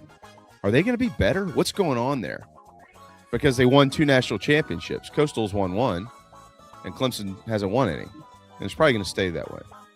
No, I'm just kidding. I don't know. Maybe it does. Maybe it doesn't. But I think that they still control the narrative as far as how great this state is in baseball. If they're not any good, it's good to really good. If they're South Carolina, it's one of the best baseball states in the country. And it drives off of how well they perform or how well they don't perform every single season. So I have them at the top of the pecking order, but from the standpoint of results in recent years, Smitty, yeah, they're actually 4th. Yeah. You said what? It depends on how you take that phrase you used, pecking order. And you're right about one thing. Now, I'll say this. I'll push back on one element of that. I do think Clemson is always in the conversation for this reason. Yeah. South Carolina's in the conversation, as you said, national championships. Even before that, they were going to the College World Series under June Raines and Bobby Richardson. So this has long been going on. However, I'll say that Clemson also is in that conversation because they are bigger than the ACC even. I think there's 2 programs in the ACC in terms of baseball, Clemson and Florida State, that you don't even talk about conference. You just say, hey, how's Clemson? How's Florida State? South Carolina, because they're in the SEC, they're part of this big mosh pit of talented groups, like a minor league system that comes into it. And then everybody says, oh, yeah, you're right. Coastal Carolina, almost an afterthought, underrated, that kind of thing. College of Charleston, almost an afterthought, underrated. But I think Clemson actually enters into that conversation that you're talking about how good the baseball is in the state. I think Clemson is part of that because they're even bigger than ACC baseball. They're on their own. No question. The reason for that, the difference in those two, what you're talking about there, is because for the longest time in the ACC, Florida State was that, even though they didn't win a national championship, they were carrying the weight for the league, right? And Virginia finally breaks through and wins one. And until that happened, if my memory, I was just a wee little boy. I don't think that the league had won one since 1950 or 1952. 1953, something like. Yep, you're right. Yeah, the 1950s. Wake Forest, right? Mm-hmm. So it had been forever. And the ACC is an outstanding baseball league from a competitive standpoint, but the SEC has so many programs that have won national championships. That's the difference. The difference is that there's no league out there that can compete with the SEC from that standpoint. Because just think about the last 15 years. South Carolina's won a national championship. LSU's won a national championship. Vanderbilt's won a national championship. Florida, Ole Miss, Mississippi State. That's 6. Am I missing anybody? I don't think so. Yeah, but you're right about that. There is no other conference that is like the SEC in baseball, in that schools like Ole Miss and Mississippi State, this would be like Northwestern being really good in baseball in the Big Ten. Like, you're incredibly deep. Did Florida win one with Kevin O'Sullivan? Yeah. 2017. Okay, so you mentioned them, but yeah, I'm giving the SEC all due respect. I don't want to sell Clemson too short in the conversation. That's all. But it's all semantics because it depends on what you mean when you say pecking order. Yeah. And you're right. South Carolina is always going to be at the heart of that conversation because of those 2 national titles. And it's more, I think the people, if you're talking to a college baseball guy, that's when they recognize Clemson and all that Bakich is doing and all that Leggett had done and Bill Wilhelm before that. Usually that's a college baseball guy. It could just be a random sports fan that knows that South Carolina has those national titles. Yep. All right, final quick one here. It's the Olympics. We're in the middle of the Olympics. This is just for giggles and giggles. Really cool story today. Probably going to be a movie about this at some point in time. Haiti, the country of Haiti. They had their first ever cross-country skier in the Olympics, Stevenson Savart. And he crossed the finish line. He finished.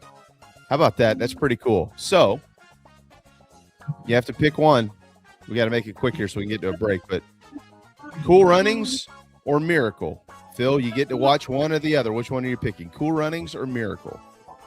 Now, Miracle is the movie that they made about it. And the only reason I'm clarifying that is because I'm currently watching the 1980 documentary. I started that last night. It's amazing. Yeah, it really is. It's amazing. Great. It's really good. I'm going Cool Runnings because you can't miss with John Candy ever. So there it is. That's it. I'm a huge John Candy fan. I miss him all the time. I was reminded the other day of Cool Runnings, and I'll watch Uncle Buck again, like tonight. Yeah, like I'll throw that on. I watched Uncle Buck 3 weeks ago. John Candy's a man. Miss him. 5'9", you get it, 5'9". Who the hell are you? I'm their coach. Get out of the way. I mean, even in his small roles, like just steals the scenes, like the Blues Brothers. I mean, he's just sitting there at the table and they're ordering drinks. He's like, orange whip, 3 orange whips. I mean, you can't. Underestimated movie scene in my mind is the very end when Doris Bannock and hugs Herb or John Candy, and he goes, "Thank you, coach," and he goes, "Thank you." I'm like, oh, damn it! Every time, it's like you saved my life. That's one of my favorite moments in movies, right there. Also, when Sanka peed on himself, that was pretty good. All right, Smitty, we'll let you go, man. We really appreciate it. Good to see you. We know you've been traveling and running the gamut, and I know you got a refrigerator to fix and stuff like that too. So best of luck on that front. I did not attend isothermal in North Carolina for refrigeration school, so I'm lost when it comes to fixing my refrigerator. Dude, they don't make them like they used to. Did you unplug it and plug it back in again? Go get the go get the largest hammer you've got and just beat the hell out of it. Something will work at some point in time. Well, I'll talk to you guys after opening day. I'll be watching. Yeah, man. Thanks, man. Appreciate it. All right, we'll step aside. Dave Bartoo, Matrix Analytical Solutions. What in the world is all this about? He will tell you when we return. Coffee, weekday mornings with JC Sherbert. Watch or listen on the Chief Sports app, the Chief Sports YouTube page, available on Apple and Spotify. When you buy and sell your sports and fitness gear at Play It Again Sports, you support a local business. We pay our customers for their quality used sports and fitness gear and resell it, recycling it back into your community. Support local, score savings. So, Mason, what do you focus on in the law? My answer to that is I'm a personal injury lawyer. I like to help people that are injured as a result of somebody else's negligence or in a workers' compensation matter get back to normal. That's where my passion is. But what I want everyone out there to understand is more important to me is that I'm your trusted resource for any problem that you may have. Visit westlawfirmsc.com.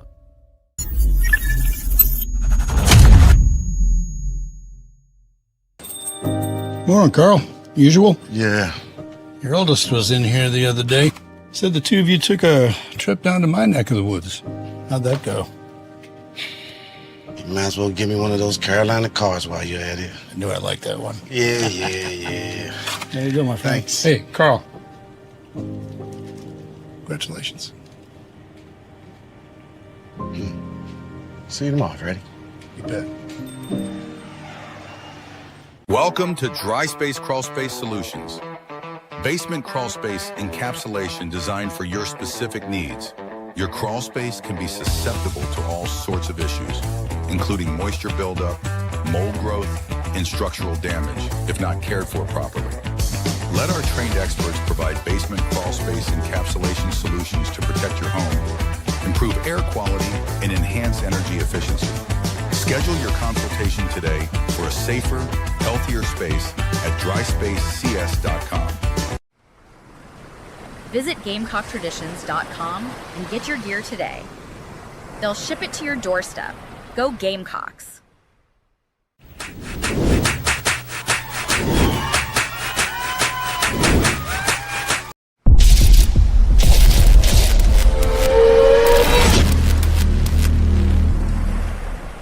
Palm Casual Patio Furniture presents our coverage of South Carolina baseball and softball. Visit palmcasual.com today. Make your outdoor space the best it can be. Go Gamecocks!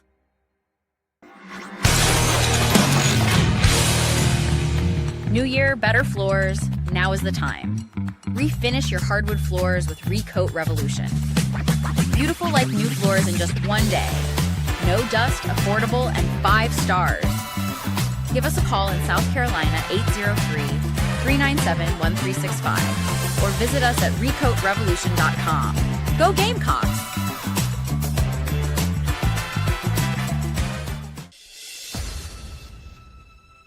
Gamecock Traditions is your one-stop shop for all things South Carolina. From apparel to tailgating, children's clothing to kitchenware, jewelry, or even gift cards. If it exists at Gamecock Traditions. Ship it to your home via GamecockTraditions.com or go see our friends in Lexington. Gamecock Traditions, a family tradition. Go Gamecocks. Sell your quality sports and fitness equipment to Play It Again Sports and get paid. Recycling your in-demand sports gear keeps it available in your community. Sell, buy, trade, and win with Play It Again Sports.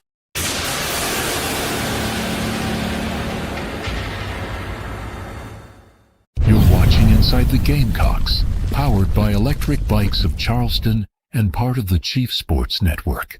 Let's go, Gamecocks. Don't cry for me when I'm gone. Just put a quarter in the jukebox and sing me back home. And tip your hats and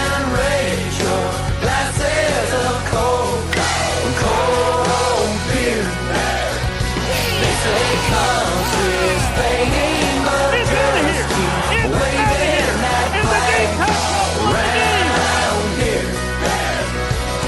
And I know it'll keep on coming back.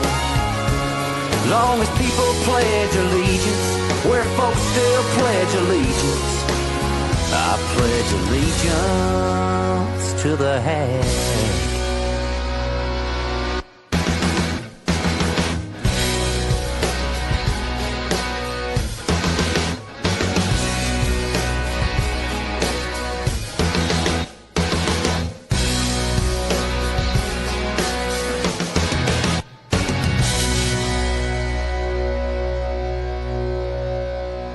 All right, we're just 3 days from the opening of the college baseball season, and we'll be there at Founders Park live on Friday morning. However, it is always football season, and Dave Bartoo is here to tell us about something probably none of us know anything about, and this is going to be awesome. I can't wait to learn. Man, thanks for jumping in and joining us today. I know we're a couple of minutes late, and I apologize, but welcome, man. How are you? Oh no! It's all cool. It's funny you're talking baseball too, because the last time I was down in Columbia, it was right at the end of the baseball season, and correct me if I'm wrong, but everybody's still pissed off about how bad the pitching was last year. Oh yeah. Oh my gosh! I'm down there for athleticism. Our new athleticism program we got approved for with the NCAA for identifying players, and we're driving around the state going to meet athletic directors and coaches.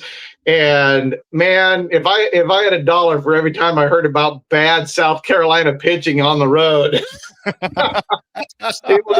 it easily paid for Bernie's chicken for all of us, man. Hey, all right. Now we're talking, right? You know, I could go to Bernie's today and eat 50 of their wings. I can tell you that right now. Well, maybe some of this can help Coach Rooney and Coach Gordon and Coach Maneri and those guys continue to find elite talent on the bump. Can you help them do that with us?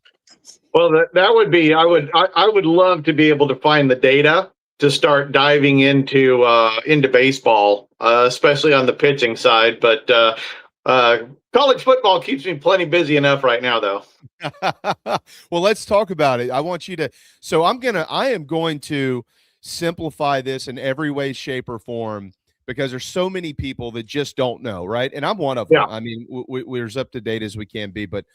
So the website is matrixanalytical.com, Matrix Analytical Solutions. This is your company. This is your business. So right. point blank, what is this? What do you do? Okay. Well, there's for nearly a decade now, our forte, what our focus has been on is staffing. We do college football and NFL staffing. So we started with staffing. Our very first analytical build with staffing was with Willie Fritz at Tulane and with Jonathan Smith at Oregon State. And that was, I think, 8 years ago now. And in the last couple of years, specifically 3 years ago, we jumped into the NFL side. And so just for everybody watching and listening, our database, so we grade coaches annually based on their position. So from your standpoint, the question might be, Dave, do you have every single season graded for Kendall Briles? Yes, I do. Do you have every single season graded for Clayton White? Yes, I do. And I have their career grades, and I have them graded relative to all of their peers. So if we get to talking about Kendall Briles or Clayton White, we can talk about them relative not only to just SEC offense and defensive coordinators, but all of them in the country and every single coordinator that has worn a headset in the FCS, FBS, and NFL level. So that's what we've been in for a long time. And just recently, because of our work with the Eagles, we got into athleticism testing and early player identification. And that was the reason I was in Columbia this last spring, was to start working on the project of early player identification throughout the state of South Carolina and trying to find those kids and keep more kids in state for the Gamecocks. Wow. Okay, a lot to unpack here. Right, a lot. This is really, in my mind, incredible. Let's start with the coaching side of this. Okay. Yes. How far behind the curtain can you take us into where these grades and scores come from for coaches? How do you come to these conclusions? Okay. With college and NFL are different. Okay. They're different animals as well. I know a lot of people want to go, well, the NFL does this, so it's good for college football as well. How we grade NFL coaches and college coaches, a little bit different.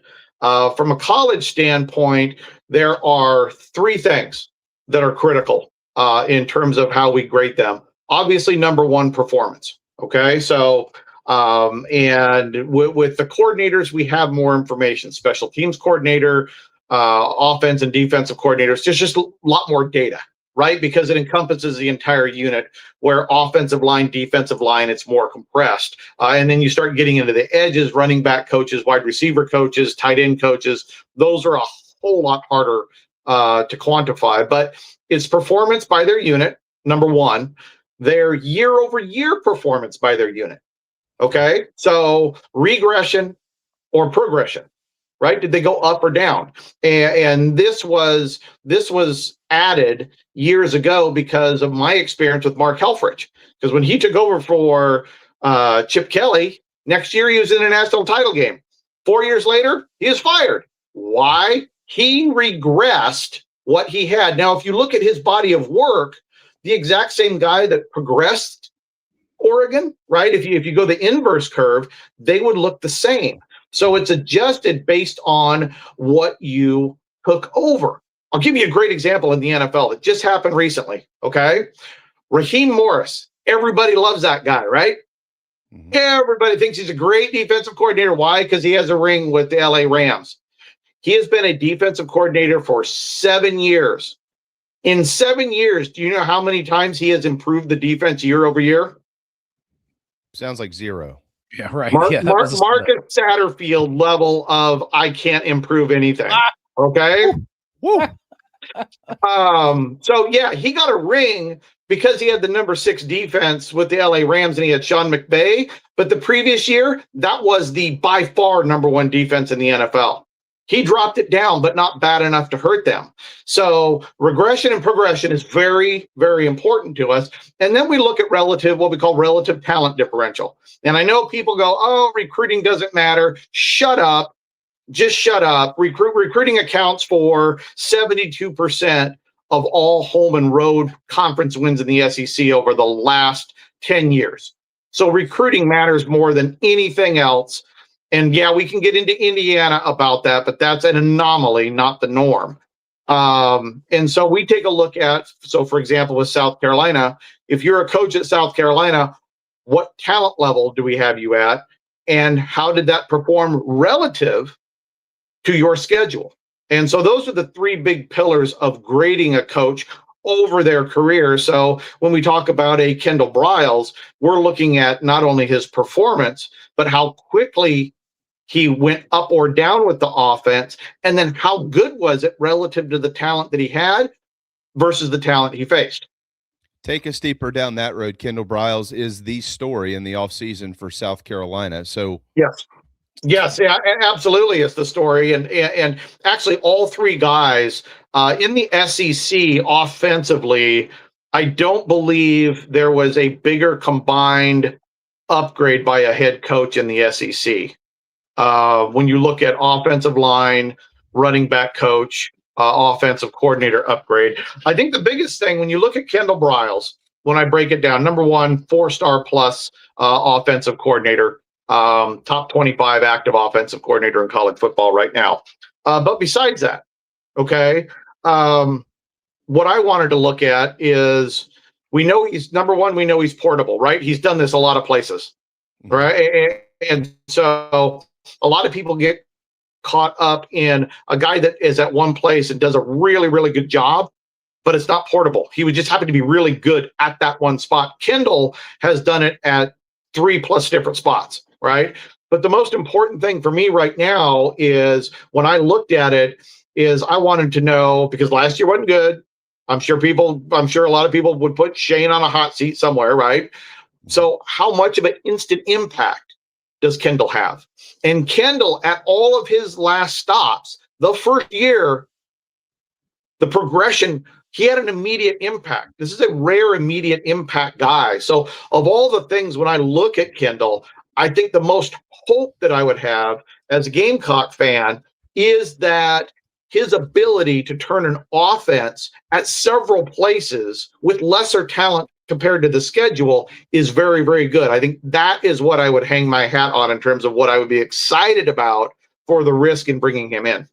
I think the only thing a couple of months ago when Shane hired Kendall, I think the only thing that I ever found that seemed to, from a statistical standpoint, Dave, obviously not using your analytics and numbers, but from a statistical standpoint, I think the only offense we ever saw that did not improve, if you just go by the basic, where does this, and this rank offensively, was his first year at TCU. But that's because he was taking over Garrett Riley's offense that just came off of the most record-setting season they had ever had. It's not like they fell off the map. They didn't. They were actually one of the best offenses in college football, but they just living up to the 7th-ranked offense in college football is going to be difficult for any new offensive coordinator. Exactly. So, but if you still look inside the numbers, just being able to maintain that given what they lost, right? And let me tell you something, that TCU offense was bat-ass lucky. 48% of all of their offensive points came off of explosive scores. 48, 1 out of every 2 touchdowns was basically an explosive score. That's not even real. That's fairy tale, right? I mean, that's unicorn and rainbows. And so I do agree with you there. Just even maintaining that at a top 25 level is a really solid job. I would say if I had a concern, it would be run to pass ratio. Can he evolve into the SEC? Because the SEC is a run dominated conference. We've seen Oklahoma try to be a pass dominated offense, and it's not working. There's too much athleticism, I believe, in the SEC. But I don't think Kendall, in terms of his ratios, is that far off. And so how does that blend with Sellers and their initial philosophy in the first month in terms of how they're running and passing the football? Yeah, it's a really interesting point that you make there as well, Dave, because when you go back and you look at his offenses and where he's been over the years, whether he was there for 1 year, 3 years, or even more than that when he was with his dad, this system that they run, this veer and shoot style system that they run, seems to evolve on the abilities of the quarterback. So if you look at TCU, that there's been a couple of years where, you know, guys like Josh Hoover, they're going to throw the football a lot more than what we saw out of KJ Jefferson when he ran the football much more in Arkansas. You know, I guess that would be 5 years ago now or somewhere in there, right? So this is very interesting. How do these things?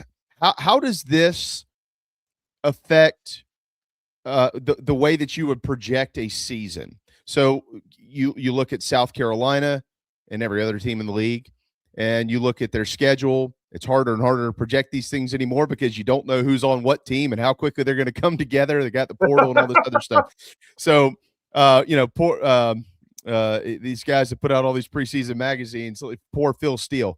But how do you use the analytical numbers that you're using and coaching upgrades or downgrades to help project what a program might do in its upcoming year? Well, you know, something is, I was actually, before I came on, I was looking at the South Carolina schedule, and that bottom 7, whew, take your breath away, right? Take your breath away. But let's look at it a little closer and try to find the coaching holes that create an opportunity, right? Because historically, South Carolina has been basically a number 17 to number 25 recruiter in college football. Right. And that's relatively unchanged. You look at the portal, you look at the high school recruiting, you blend it all together. They're probably right in that range talent level wise as well. and you look at everybody they're playing teams that historically and even currently have a little bit more talent than them, right? But you start going through the schedule, and I don't have it pulled up right in front of me, so I don't have it memorized. But I know that I remember going, okay, we're starting 3-0, right? We got to start 3-0. And then you go to Alabama, and I gave them a loss. I gave them a loss there because that's on the road, and you do have some player continuity there and coaching continuity. Head coach is back, OC is back, DC is back. I think that's a tough one to go out and win, especially with new running back coach, new offensive coordinator, new offensive line coach in September. And then game 5, who was game 5? At Florida. Win. Kentucky, right? Kentucky, then at Florida. Kentucky, right? So Kentucky, and you get Kentucky at home. So you have a better head coach because Kentucky has a new head coach. Don't have any numbers on him. You got a better offensive coordinator. You got a better defensive coordinator. Kentucky has the worst defensive coordinator in the SEC. So we're at 4-1, right? And then now we get into the real meat, those seven games, and every single one of those games, to me, or most of them, have a hole or a question mark to them. Florida, you have an entirely new staff, right? And that one at home or on the road? That's it in Gainesville. That's in Gainesville. So to me, that's more of a 50-50 game, right? Because they have a new staff. It's early in the season. South Carolina's had a little bit more continuity, not only coaching-wise, but position-wise. And then so I think there's a hole and an opportunity there. So I see that as 50-50. The next game, I believe, is A&M at home. Tennessee, they've got an off week, and then the Vols come to town. Okay, then the Vols come to town. Now, this one's interesting. And I see this as 50-50 as well. And here's why. Everybody loves Jim Knowles, but Jim Knowles takes a long time to develop a defense. Yes, he had an elite one at Oklahoma State, but it took 6 years and a bunch of guys that were, even BYU would have said are too old for their team. Okay. Ohio State, when Ohio State hired him, our take was it's going to take 3 years for him to get an elite defense, but he should win a national championship there, but it's going to be 3 years. Same thing at Penn State. It's going to take 3 or 4 years. Penn State's defense cratered last year. That wasn't good. So you get Tennessee in the first half of the season with a defense that I don't think is going to be remarkably improved. Now we're looking at another 50-50 game, especially because that is at home. Who's the next one up? Then they go to Oklahoma. Okay. We'll just give that one a loss. A lot of continuity there. And the defense, that was the only top 10 defense in the SEC last year. So we'll just call that a loss. And there's really no holes in the coaching there other than I think they pass too much. They try too hard to do that. After that is... Now, this is the one that I'm curious on because they've promoted from within. It's Texas A&M coming to College Station. Exactly. And here's another hole, too. I think we'd agree universally, portal-wise and recruiting-wise, Texas A&M has a little bit more talent, but they lost their offensive coordinator, and Colin Klein put up the best offense A&M has seen this century. That was the most efficient offense they ever had. And so now they went next man up with a wide receiver. Now, he has been a fantastic wide receiver coach, but wide receivers typically struggle as offensive coordinators, and I think a lot of it just has to do with their point of view as a wide receiver coming up through college or pro football. But you're asking a guy who's never called a play before to take over for the best offense they've had in 25 years and be successful. I see this as a major hole in the system. Plus, I believe they have a new defensive coordinator as well. But again, I think they let Bateman walk to Kentucky happily and brought in a better guy there. But to me, there's another 50-50. Let me pause you real quick before we finish this. You've made two statements I want to follow up on real quick. Yeah. Number one, going back to the Kentucky game, you mentioned they have the worst defensive coordinator in the SEC. Yeah. And it is Jay Bateman who left Texas A&M. That is based on this. That is based on the analytics that you present. Yeah, his grade. He was. I remember he was one of the examples. Clearly, everybody was all over him, loving what he did at Army, but nobody was taking into account the efficiency of it. Army he faced 45, 50 plays a game. And his composite numbers, right, when you add everything up, looked awesome.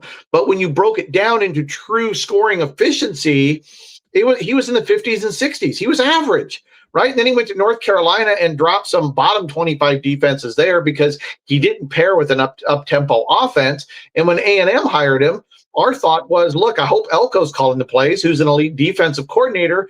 But A&M had the worst defensive scoring efficiency going into the playoffs last year. I know they held Miami to 10 points, but you look at the body of work and the talent that he's had versus the talent he's faced, it's underperformed everywhere he's been. So I think Kentucky fans, yeah, the offense might be there. Will Stein is at an excellent run at Oregon and UTSA, but defensively, grade-wise, this is the lowest grade in the SEC right now.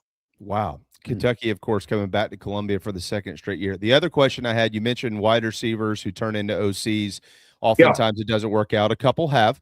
Brian Hartline certainly comes to mind, who's now the head coach at South Florida. However, is there any information out there? I've never even thought about this. Is there any information out there that says that players turn OCs, a certain position or a certain position group, they tend to be better offensive coordinators?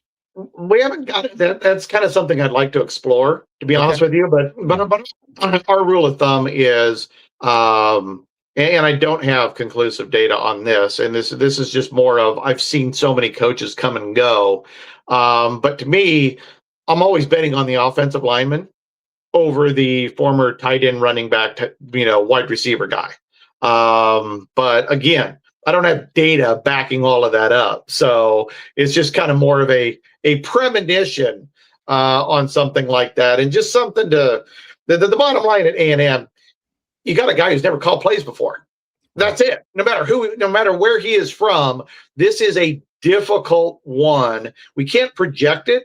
So I'm going to be pessimistic. That's an easy thing to do. Be pessimistic about it. Expect less. Hope he delivers more. But I think it's a big, big shoes to fill at A&M offensively. Following A&M is a road trip to Fayetteville, Arkansas. Again, new staff there, right? Defensive wise, I think they're going to be pretty average. Talent wise, we lean towards South Carolina having better talent, have an experienced quarterback. Coaching wise, Shane Beamer has a higher grade than Silverfield. Offensive coordinator wise, Kendall Briles over Cramsey, even though by the numbers, I really like Cramsey, but I like Clayton White better than Ron Roberts and what Arkansas has there. So I think that one's better than 50-50. If it was at home, I think that'd be no brainer for the Gamecocks. I think if the line came out right now, I bet you'd be this. We'd probably see like a -3, -3.5 for South Carolina. Again, a lot of 50-50 games because of location and coaching issues I see in their schedule. And then wrapping up, you got Georgia coming to town before Carolina hits the road for the upstate.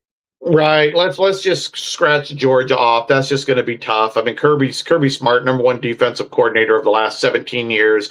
They had the number 14 defense in the country last year. So, and also it could be a bit of a trap game. Because you got Clemson to finish with. But again, Clemson, I love the opportunity here because they recycled their offensive coordinators. And what they brought in is a guy who is not very good. Obviously, Riley didn't work out, but we went with retread buddy hire, and I hate those things. And so I think Clemson is highly vulnerable here with arguably one of the weakest staffs they've had under Dabo in the last 15 years. Wow, fascinating. So I was going to ask you for how do you grade somebody like Chad Morris? Oh, I have all of his stuff.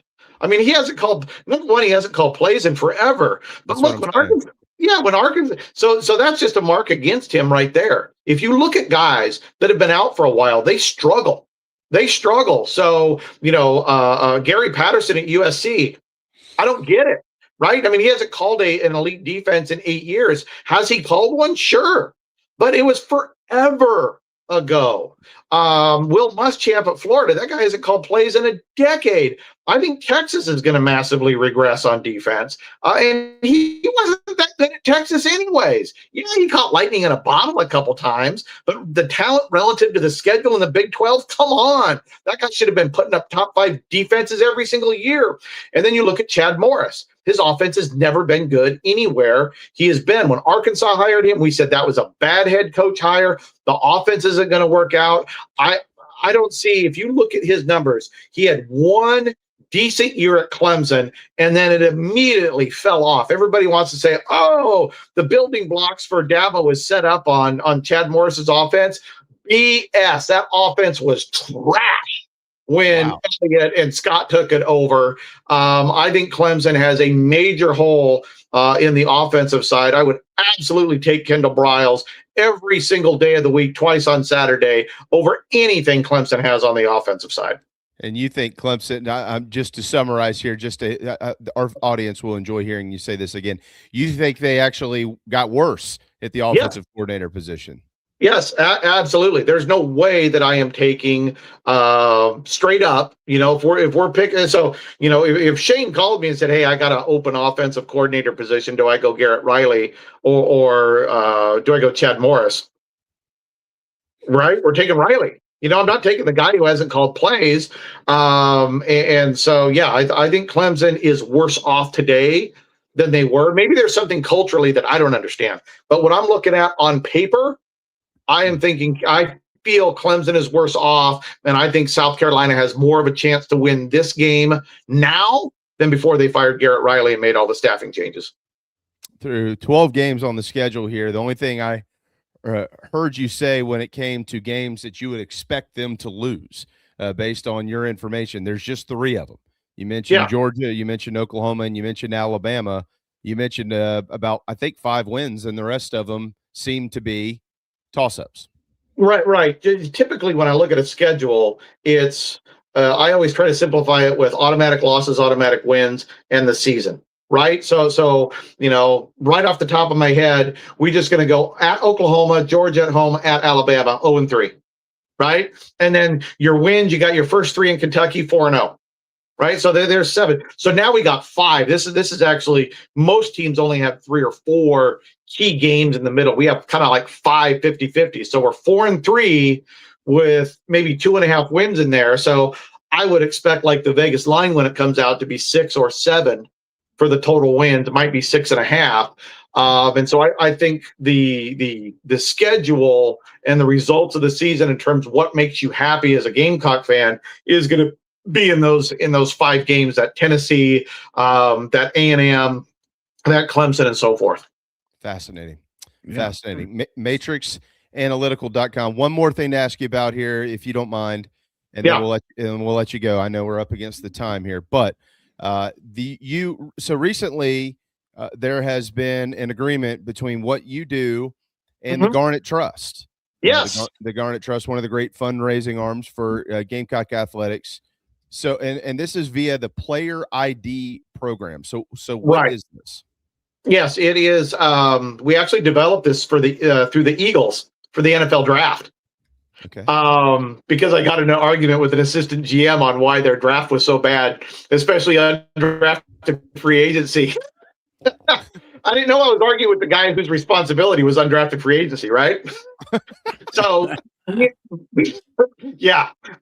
So long story short, we ended up with the data of 3,600 full pre-draft workouts on players. And so we came up with the concept of full body athleticism, and we worked with MIT, and we worked with Michigan State and Purdue and Johns Hopkins, and we were able to create a score for full body athleticism. It correlated with success in the NFL immensely. The more athletic your whole body was, and we adjusted it for height and weight so we could compare a safety to an offensive lineman equally. And the greater your athleticism, the more games you started, almost linear like that. And then we were able to work with Johns Hopkins, and we revised it for 8 to 18-year-olds. Okay. And so this program is now NCAA approved. We are the only NCAA approved analytical scouting system in the country. And so our goal in working with the Garnet Trust, this is free to every high school and middle school athlete in the entire state of South Carolina. Anybody can host a cat combine. That's what we call it. So the cat combine is a little bit more of an advanced combine. and we score the results. And basically, line in the sand, no matter, because we adjusted for your age and your stature. So it doesn't matter if you're in 6th, 7th, 8th, or 9th grade. If you're above an 80, that player's going to the Garnett Trust, because above 80 is FBS level of athleticism. And so we can identify your foundational athleticism at almost any age. Our sweet spot is that 6th, 7th, 8th, 9th grader, but it is open to everybody in South Carolina. It is completely free. We're also we're working with Furman, Presbyterian, the Citadel, and so forth in getting these kids. We want to keep more kids in the state of South Carolina. We want to find them. You have a lot of rural pockets. Once you get about an hour outside of Columbia, kids get lost out there. And we found one the other day down at Midland Valley, which is on the map, middle of nowhere, right? Yeah. And there's a kid down there who's a freshman, I believe, and he has South Carolina level athleticism. But he hasn't played yet because he's been behind a bunch of guys. But we found that guy. So we want to find everybody in the state. So if you're out there and listening, if you're an athlete or you're part of a high school or a middle school in the state of South Carolina, send me a text, 971-217-8419, or get my email. Track me down. I will help your school, your training facility, your program set up one of these combines and see where your kids are at and try to get them exposure without having to pay any money to go to camps or get film or even leave your backyard. Wow. What an offer. Holy moly. We will make sure that we push that. I know somebody right off the rip who just approached me on Sunday about something they can do for their players at their particular high school. And I said, yeah, I'll give you a call. This was not on my radar, but it is now. Yeah, our proof of concept was our first one. We did one. Our very first CAT combine was at a private 1A school in Westminster High in Palmetto Bay, outside of Miami, and they had 97 kids sign up for it. 4 of them scored over 80. 2 years ago, they've never been to camp. They've never been to film.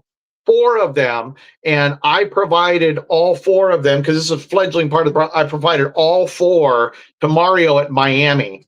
One of the 7th graders got an offer. Their very first offer was from Miami. Miami found him through the numbers a year before anybody else even knew this guy was on the radar. So we have proof of concept. If you're out there and you think that you may have at some point have a South Carolina level of athleticism or college level of athleticism, take this test. We will find you and get you in front of the right people. Amazing. For anybody wondering, if you're just tuning in, matrixanalytical.com. That'll tell you some of the story. I think Dave can tell his story much better than anything else, whether it's us or whether it's the website. By the way, on the note of the Eagles that you were talking about, the Eagles, yeah, is there any correlation here in what you're saying to why almost half of their roster is out of the Southeastern Conference? No, there's no correlation with that. Can we just claim it then? You can. Okay. Our work focused on trying to find out why they were failing, quote unquote, failing in the draft. And after interviewing the scouts and looking at it, what happened is they had a certain process. I believe they had a certain process through 6 rounds. And then in the 7th round in undrafted free agency, they started focusing on elite traits, specifically speed, because people get this idea that speed is important in the NFL. It is, but speed over weight is not important. We worked with Amazon Next Gen Stats on 2025, all the speed data. The 5 fastest NFL teams this year with Next Gen data, 4 of them didn't make the playoffs. The 5 slowest teams, only 2 of them made the playoffs. So what this is telling us is if you're on the extreme of speed but not big, and if you're on the other extreme of big but not fast, you're only 3 of the 14 NFL playoff teams. The other 11 came from the 22 in the middle. So it's about finding the best combination, at least football-wise, the best combination of size and speed, which is total body athleticism. And that's kind of what we unlocked with Philadelphia, in that you focused on elite traits, and that's not winning football. Winning football is focusing on the full body athleticism of the player. And what we want to do in South Carolina is find those full body athletes that can make the roster for the Gamecocks and let the great coaching coach them up. Incredible. Wow. I have learned so much today. This has been amazing. We hope you'll come back. We maybe you could come grade us at some point in time. Well, you know something, actually right after a little later today, hopefully we're going to introduce the Cat Combine to the Carolina Combine, and have that available to all the players. My goal, what I'd love to have, is I would love to have a massive invitation-only Cat Combine in Columbia, and the way you qualify is simply an athletic score. Right? And keep in mind, folks, it's age-based. So an 11-year-old can be more athletic than the 18-year-old relative to their height, weight, and age. In fact, our number one male athlete, because we do this for the girls as well, and we're working with Nebraska right now on evaluating girls for flag football for their 2028 rollout. Our number one athlete is outside of Tulsa, Oklahoma, and he's 9 years old. Oh my gosh. So, wow, kids, if you got a dream, kids, get your coach to do a free Cat Combine. We will score it, and I will tell you if you have the foundational athleticism, not the drive, not the game IQ, the foundational athleticism to make a roster at South Carolina or Furman or any college football team that you love. Amazing. Do you mind giving your phone number one more time, please? Yep, the text line is 971-217-8419. You can email me, jdbartoo@matrixanalytical.com. And for anybody that maybe didn't catch some of that, if you send us a note, pull up our app and send us a message, we'll send it to you as well. Oh, there you go. Phil put it up as on the screen. There we go. You can follow me on Twitter at CFB Matrix. I mean, with the last name Bartoo, I don't get to hide very well. You not to go Kurt Signetti, but if you Google it, you can hunt me down pretty easily. That's very well said. Very unique. Yes. Google me. Thank you so much, man. It's been great to have you on. We will absolutely have you back. We'll maybe look at it a little bit differently when it comes to players currently on the University of South Carolina's roster down the road. But we will we'll get this out, and we look forward to seeing how you can help coaches and players across the Palmetto State. Thank you so much. Exactly. Maybe next time I can do this live from Bernie's Chicken stuff in my face. Not without us. We'll be there. Right? Yeah, we'll all be there. We'll all be there, right? So, all right, guys. Appreciate being on. Very good. Thank you. That's awesome, man. Wow. Yeah, that was very informative. And now I wanted I don't know. There was one I wanted to follow up with Signetti, but I didn't because I knew we had limited time with Dave. But is there enough data there or how quickly could we recognize that that's not necessarily a one-off? Is there enough data, and how quickly could you get enough data to kind of figure that might be a shift in what is driving championships now? That's a great point. It's probably a difficult question for him to ask because it's never happened. Right. So I'm sure they're probably trying to figure out how to oh, there you go. See? Yeah, well, that works. Yeah. Yeah. We can do that. We'll schedule that. Let's schedule that. Let's come up with all kinds of stuff and see how many curveballs he can hit next time. See, now I want to know what player on Carolina's roster do we need to be keeping an eye on? There's Nick. I'll answer that one. Nick Harbor. Nick. All right. Let's hit our final timeout. Man, that was cool. Thanks to Dave Bartoo, matrixanalytical.com. If you're involved in football at any level, that's probably a website you want to pull, a number you want to shoot a text to, or an email you want to send a message to. Hang tight. We'll be right back. Hey, this is Cornbread Cowboy, and you're listening to the show. We'll be right back.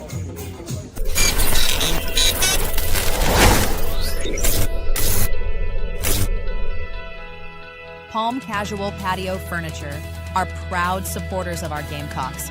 We have been making and supplying the highest quality outdoor furniture you can find for almost 5 decades. If you use your outdoor space to watch the Gamecocks, make it the best it can be. Visit palmcasual.com or visit one of our 4 locations in South Carolina. Go Gamecocks! Looking for a new car? You need to think about a Kia. If you're in the market for an SUV, consider the new Kia Telluride or the new Kia Sorento. They're big, they're strong, and loaded with tech for thousands less than Honda or Toyota. You'll see the difference right away, and you get double the warranty. Plus, you get the JT's Advantage million-mile warranty and about 1,000 other things you have to see to believe. If you want the biggest bang for your buck, it's time to think about a new JT's Kia. We're serious about saving you money. The Aventon Adventure 2 takes the same basic design as the original Aventon Adventure, making it an adventure bike designed to take you places that typical roads just don't reach, allowing you to ride whatever terrain you want based on your whims of the day. Look at what you're getting. Hydraulic disc brakes, torque sensor for responsive pedal assist, great LED lighting, suspension, a beautifully welded frame with excellent build quality, included rear rack, included fenders. The list just keeps going on. Visit electricbikescharleston.com for more. 2026 is the year of the Barndominium, and the Barndominium Company wants to help you build your dream home for your family. Make your dream a reality. Change your life today. Visit thebarndominiumco.com. That's thebarndominiumco.com for floor plans, photo galleries, locations, and to learn more about us.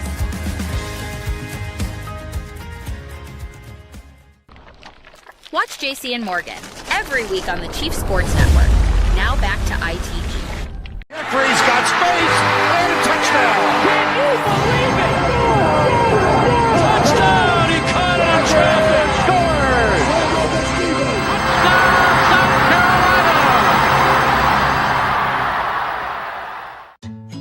If your golf game needs a little help, McKellar Enterprises is one click away.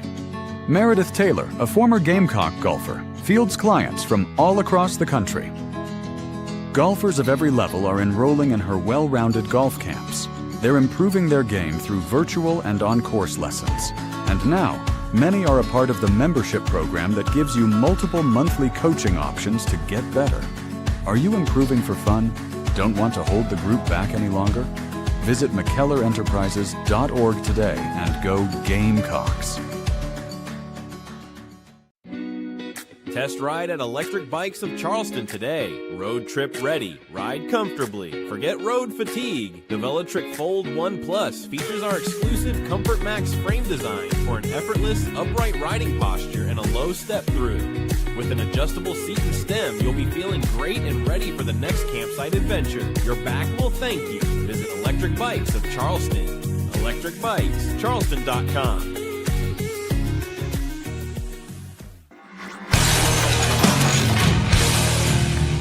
New year, better floors.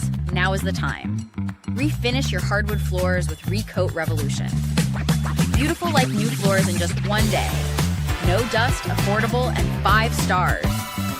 Give us a call in South Carolina, 803-397-1365, or visit us at recoatrevolution.com. Go Gamecocks! Welcome to Dry Space Crawl Space Solutions. Basement crawl space encapsulation designed for your specific needs.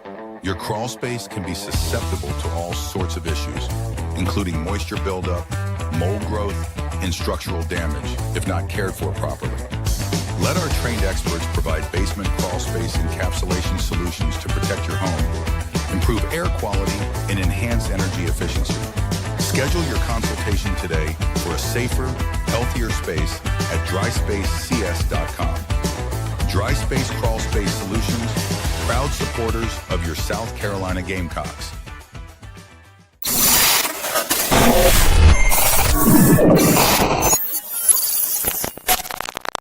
Mike here from my good friend Troy Branham of Golden Gate Mortgage. Let's face it, it's been a rough go for mortgage rates the last couple of years. And now more than ever, you need someone on your side to get you the very best possible rate on a new mortgage or a refi. That's where Troy comes in. 27 years of experience working for you. Conventional, FHA, VA, USDA, renovation, rehabilitation loans, all doable with my man Troy Branham of Golden Gate Mortgage. And when I say doable, I mean the best possible rate that's out there. It's a phone call that can literally save you thousands of dollars. 803-238-0111. 803-238-0111. You can also check out the website ggmortgage.com.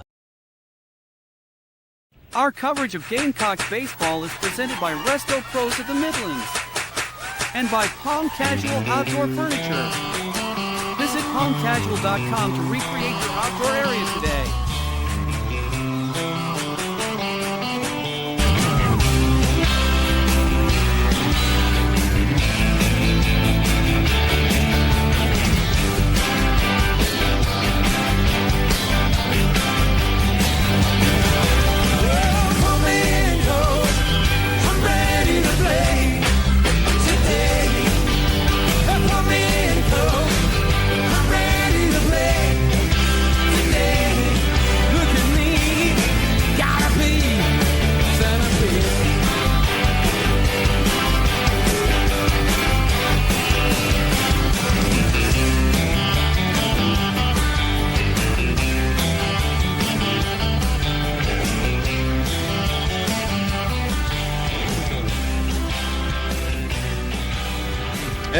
It's right around the corner. 3 days. 3 days. Yeah, there. Watch the baseball. Looking forward to that. Man, great stuff there from Dave Bartoo with Matrix Analytical. That was cool. Yeah. Well, that was cool. That was cool. A couple of things here. May have caught it, may have missed it. Yesterday, it became official that the NC State South Carolina series in 2030 and 2031 will not be played in football, which isn't shocking. Again, they were trying to, figure out if they could and if they couldn't, and all of this is fluid. It will all continue to be fluid. So the future schedules for South Carolina right now. Was that 31 and 32, is it? 30 and 31. 30 and 31, okay. Yeah. So 28 still has North Carolina and 29 has at North Carolina. But in 29, 1, 2, 3, 4, 5. Yeah, they'll end up, unless they're, I don't know. I don't know how they'll do it. They've got, that would be 6 away games in 2029, because that's a year. This is what we were going over a few weeks ago. That's a year where they've got 5 road trips in the league. And in from South Carolina side. And then in 2028, you could keep it. You can keep that North Carolina game and you'll be fine. But you don't have a return date unless they can skip a year. I don't even know if they can skip a year. Yeah, you'd have to. No, you can't. That's impossible. I don't know what they're going to do, because you got on the years where you have 4 road trips, you got Clemson on the road as well. So you got 5. So you can't, unless you schedule a neutral site. Maybe they're trying to talk to North Carolina about playing the games in Charlotte or something. I don't know, man. I don't know what they're going to do. One of the things that drew me to that North Carolina series was the home and home. I'm like, good, we're not having to play this game in Charlotte. It should be home and home. Yeah. But now that you're, forced into 9 SEC games, I'm like, well, maybe. I'd still take North Carolina in a one-off. Hell, you open the year with Virginia Tech this year, close it with Clemson, so not much difference there. Yeah. I was at Chapel Hill in 2007. We were up 21-0.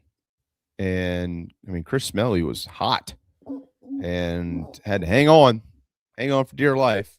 And then we all went out and took over Franklin Street. But Carolina won the game. And then, if I'm not mistaken, that got them to 6-1. And the next week is when Vanderbilt upset Carolina and Williams-Brice and started the 5-game losing streak to finish 6-6. Oh, yeah. I think that was how that played out.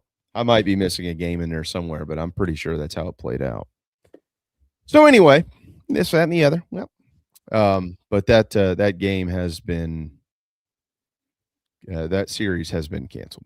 So what are they gonna? Or the not that series. The North Carolina State series has been canceled. In 30, they still have East Carolina on the schedule. Oh, so this year Kent State, Towson at Clemson. Next year Furman, App State, Clemson. Those are set. 2028, 2029 are most likely going to change. 2028, in addition to North Carolina, obviously has Clemson, but they've got Wofford and the game in the upstate. 2029 has App State and Clemson at home. 2030 has East Carolina at home at Clemson on the road. Yeah. Yeah.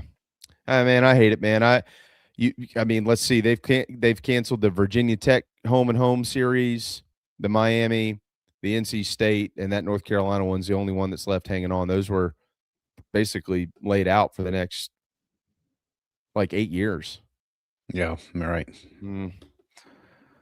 Yeah, because after that, it's all Clemson. All these apps. I know App State's not what it used to be, but well, you don't welcome that kind of bad juju into your life, you know. Look if you can avoid it. Look here, bro, Namath. I could almost bet you that the 2033 at App State game ain't going to be played in Boone, North Carolina. Well, the ats are real. I mean, that I know that one will probably disappear, but these, even the ones where you're hosting here, just don't. Yeah, I don't know about all that. I think let's find somebody else. You know, there are other opponents that will come and play for $1 million. I mean, I just don't know. Like, I mean, it could look. There's a lot that can change in the next 7 years. I mean, I maybe they do play the game. Who knows? I don't know. But I mean, as it stands, I mean, you know, South Carolina might be coming off of 3 straight playoff appearances in 2033. We'll go to Boone, we'll beat your rear end, and we'll come home. Who cares? That's right. Doesn't matter, right? You know, but as it stands today, like if that game was set to be played this year or next year, I don't know that I would welcome that. No. You'd like to think you're better. I think they are. But yeah, I don't know about all that. So anyway, a lower level of confidence. Yeah, a little bit. ICYMI. That's in case you missed it, Phil. In the okay, good. Yeah, young slang. I didn't know that. ICYMI. Last night, great game, man. Kansas pulled out a victory over top-ranked Arizona, first loss of the year. Peterson wasn't in there playing, and they still beat them. Outstanding environment. And you're going to see another really neat environment tonight. Nebraska at Old Pinnacle Bank Arena in Lincoln. Purdue will be in town. That's a classic Big Ten basketball showdown on Fox Sports 1. North Carolina coming off of a crazy win over Duke. They're going to get beat tonight. They'll go to Miami and lose. They're 1.5-point favorites on the road in Coral Gables. They won't win the game. I'm projecting that now. All right. There's my I don't even know if that's an upset, but we'll call it an upset. 1.5 might not be. It's not a massive upset. Yeah. And Arkansas, I think, needs to be careful with LSU tonight too.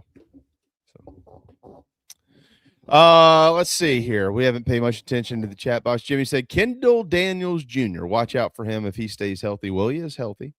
And I don't disagree with that. With playing 9 conference games, just give me games. Yeah, right. True. Matthew, he asked, do you know what Ashley's post-game pressers, do you know why they aren't on Gamecocks YouTube, or do they record and post anywhere? I don't know why. They should be. I don't know. I was very upset with the radio presentation, or lack thereof, this past weekend, and that I was being directed to tune in on opening day, which I'm not going to do that. That's not how radio works.